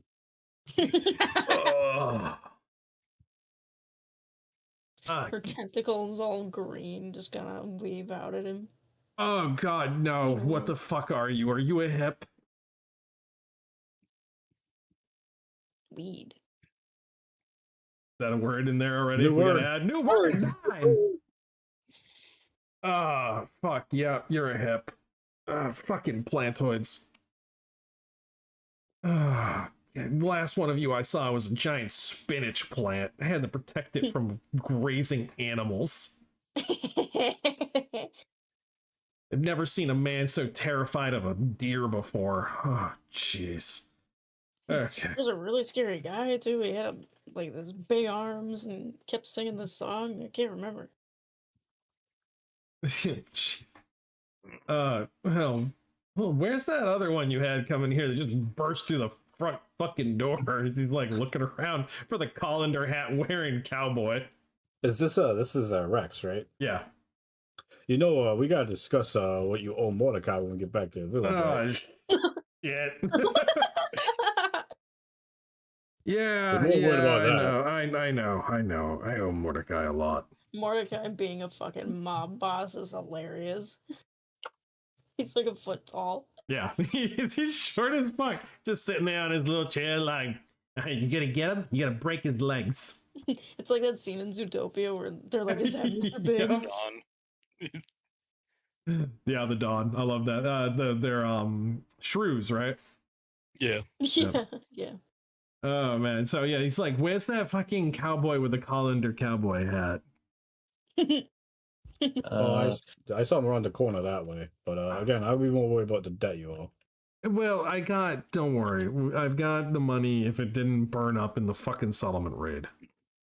You better hope not, because I'll always be taking more than a leg. Are you trying to fuck me? Wait, did Mordecai say you were supposed to take my legs? Well, we'll see when we get there. We'll see how much money you have. Oh my god. Yeah, I got something better than money. I got something Mordecai's really gonna want to see. We sure hope so. So he's like looking around for, the guy with the big go big or go home shirt. He's inside the building. He took an opportunity to kind of Loot. poke around inside the building to look for any like stashes, any hidey holes. He's from the streets. He knows how to store things away, and he figures the Skullx probably put something there. 100%. He's taking that opportunity to be like, "Where's the loot at?" Everybody's got everything handled. Civilians are safe. Everyone else is alive. Yeah, it's a good day. These Skullx got something. Something they may not even know what it is. Hiding. Here. Now let's see here. And he turns over to Stillborn as he's kind of poking around and says, "So, I don't think we've been properly acquainted. They call me Tex." I like it, Tex. Name's Stillborn. You can call me Still. Yeah, nice to meet you, Mr. Still. Appreciate it. Here's my brother Hector. Pull his shirt open to show the semi-translucent skull. There's like an instinctive motion for him to stick out his hand and shake his hand. He's like, "Oh wait." Pulls it back. Yeah, it's nice to meet you. No, it's okay. There you go. I shake it for him. It's fine. Does it have a hand? No. I can shake it for him. Don't worry about it. No, I ain't got a third one hiding up my keister yet. Yeah, I mean, you know how it is with mutant stuff, man. Say no more. Wake up tomorrow spitting eye beams or something. So by the flange where the toilet used to be, well, there's still a porcelain toilet there. You shift the toilet to the side of the flange, and inside the flange you find a small metal box. Jackpot. I knew it. Inside the metal box rings as if there's coins inside of it. Ooh, boy. There's a wire that's been twisted to lock the box closed. That could be either that you can't untwist it with anything you've got unless you have pliers, or you could cut it if you've got some kind of wire snips. It's a pretty effective way to lock something up. He does not currently have anything like that on hand. So he's just going to tuck that under his arm for right now. I got a hatchet. That'd do it. But then No, the he's got box one is too, destroyed. Oh, but the box. The box is the most valuable thing. No, that is a good point. We don't really want to bust that piece off. Yeah, I mean, fuck it. We'll find something, right? Yeah, for all we know, could just be nuts and bolts in there. Yeah, we could dig through the scree pile, see if there's anything valid. Yeah, maybe Mr. Big can pinch this thing off. Yeah, he's a big son bitch. His fingers are vices. He a big son bitch. I don't doubt he could. That's not a Well, bad let's go idea. lend him a hand. Yeah. And he points over to Still's armband from the Rangers. So you're from the Rangers, huh? What brings you so far up this way? I'm with the Northern Scouts. My pa was a Southern freehold. Yeah. But yeah, I'm out here on a job. This was supposed to be my first run. Just keeping an eye on Skulllock activities. This is actually a splinter cell. Came from a larger group. You think that's the one that attacked the town? It might have been. I mean, I'm not sure this little band could really have done the job all by themselves. Not for the amount of devastation that I'm hearing happened. Hmm. Unless there's a whole heap and a lot more bodies somewhere that I don't know. Now, I'm not too familiar with Skulllock bands, but how many do you reckon they number? DM, what is about the average Skulllock band size? So a typical rating group for Skullocks usually averages on squad size, but they can easily move up to battalion sized elements. It really just Okay. depends on access to resources, and if they have a strong enough chieftain that can just kill any opposition. Well, definitely not going to be on the biggest side out here. There'd be a lot more than just me out here if that was the case. But probably looking at least 2-3 times as many. Oh, hell. You know what? That don't sound too bad. It's not terrible. You just, one cheap shot is all it takes to go from hero to nothing. Hey, sometimes you gotta take chances, roll the dice. You gotta box a thumb in a shirt, go big or go home. I see what you did, and I'm not going to lie to you. Normally, I'd think you was a loon, but it was a damn good job. And you got me to do the same thing, so cheers. Tips his hat. Could just stand around and listen to all that pain. That's a good point. Remind me to buy you a drink when we get back. I'll buy you two. Oh, nice. Yeah, shit, I ain't gonna say no. Man, shut up, Hector. Yeah, ain't I'll buy got a him two liver. too. Yeah, so you ain't got a liver.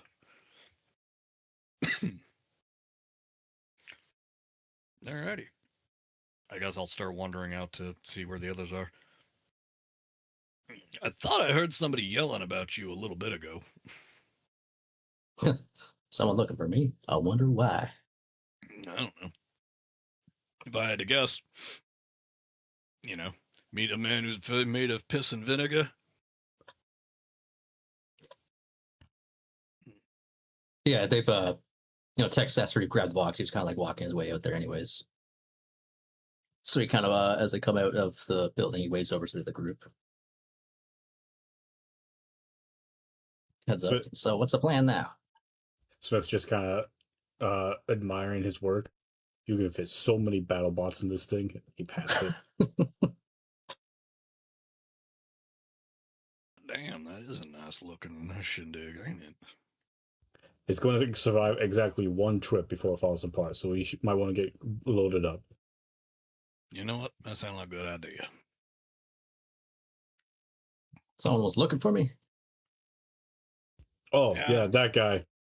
He'll point to Rex. Don't let him forget he owes us money. Rex is like propped up someplace wherever Mr. Big had placed them. And he's like, "You are, without a shadow of a doubt, the bravest, dumbest piece of fucking awesome shit I've ever seen walk to a Skulllock fortification with a colander on his head and a 22 on his side." Tex just stands there. He grins and he says, "Yup, they call me Tex. Because I'm larger than life." My God. Lord have mercy on your stupid, stupid soul. As he's like, He looks around, he's like, "I reckon he did." I'm gonna tell you what, kid. Is he like, he takes the firearm that he has like in a holster on his side and he turns it around and hands it to you handle first. He takes it. It is a 44. Ooh. He's like, that is gonna have a bit more punch in it than that little fucking pea shooter. Whoa. Hey, well, this big old Big iron. Yeah, this bee shooter here saved your life, saved my life. But you know what? I ain't gonna look a gift horse in the mouth. Thank you, sir. I'll put it to good use. Yeah, you earned it. Brave and as dumb as you are, at least now you got some dropping power. And he gives it a little spin. Got a nice weight to it. Yeah, it does. That thing will shoot no matter what happens. Blood, guts, rain, sand, doesn't matter what gets inside that barrel. It's going to clear it with a bullet. You take good care of it, and it'll take good care of you. Certainly will, but looking at the stadia, we need to find someone to take good care of you. I'll be fine. It seems like that knife wound wasn't as bad as we thought. I think I just over-exaggerated a bit and passed out on the side of my own blood.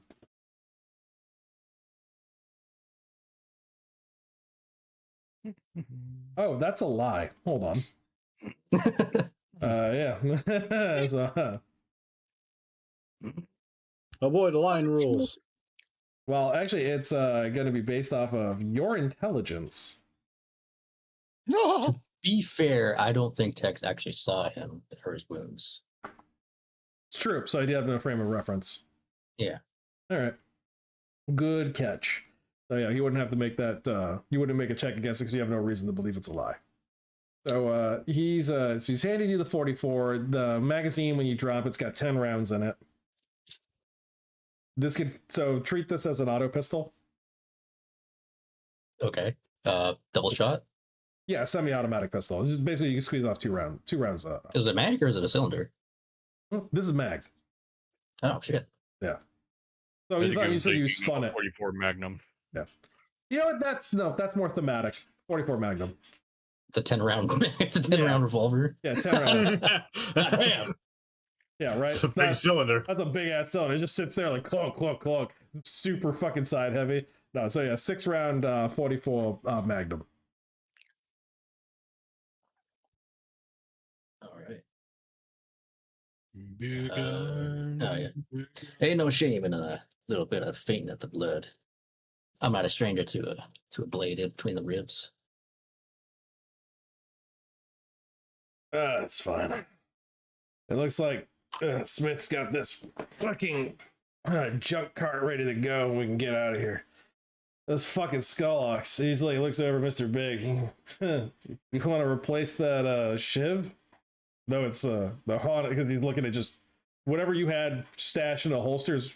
I assume, Mr. Big, you cleaned it a little bit, like on the grass, or on a frond leaf, or in the river. Sure. Yeah. Yeah, whatever.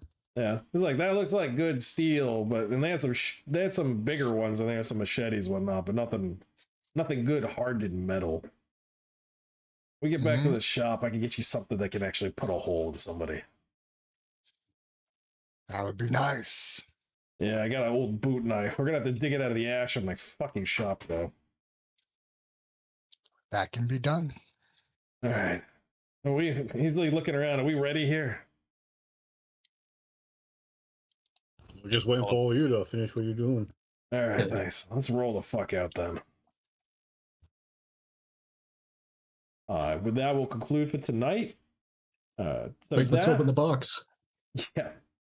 Open the box. Oh yeah, open the box. So what's in the box? Mr. Big, would you have an issue open up the box for Thirsty?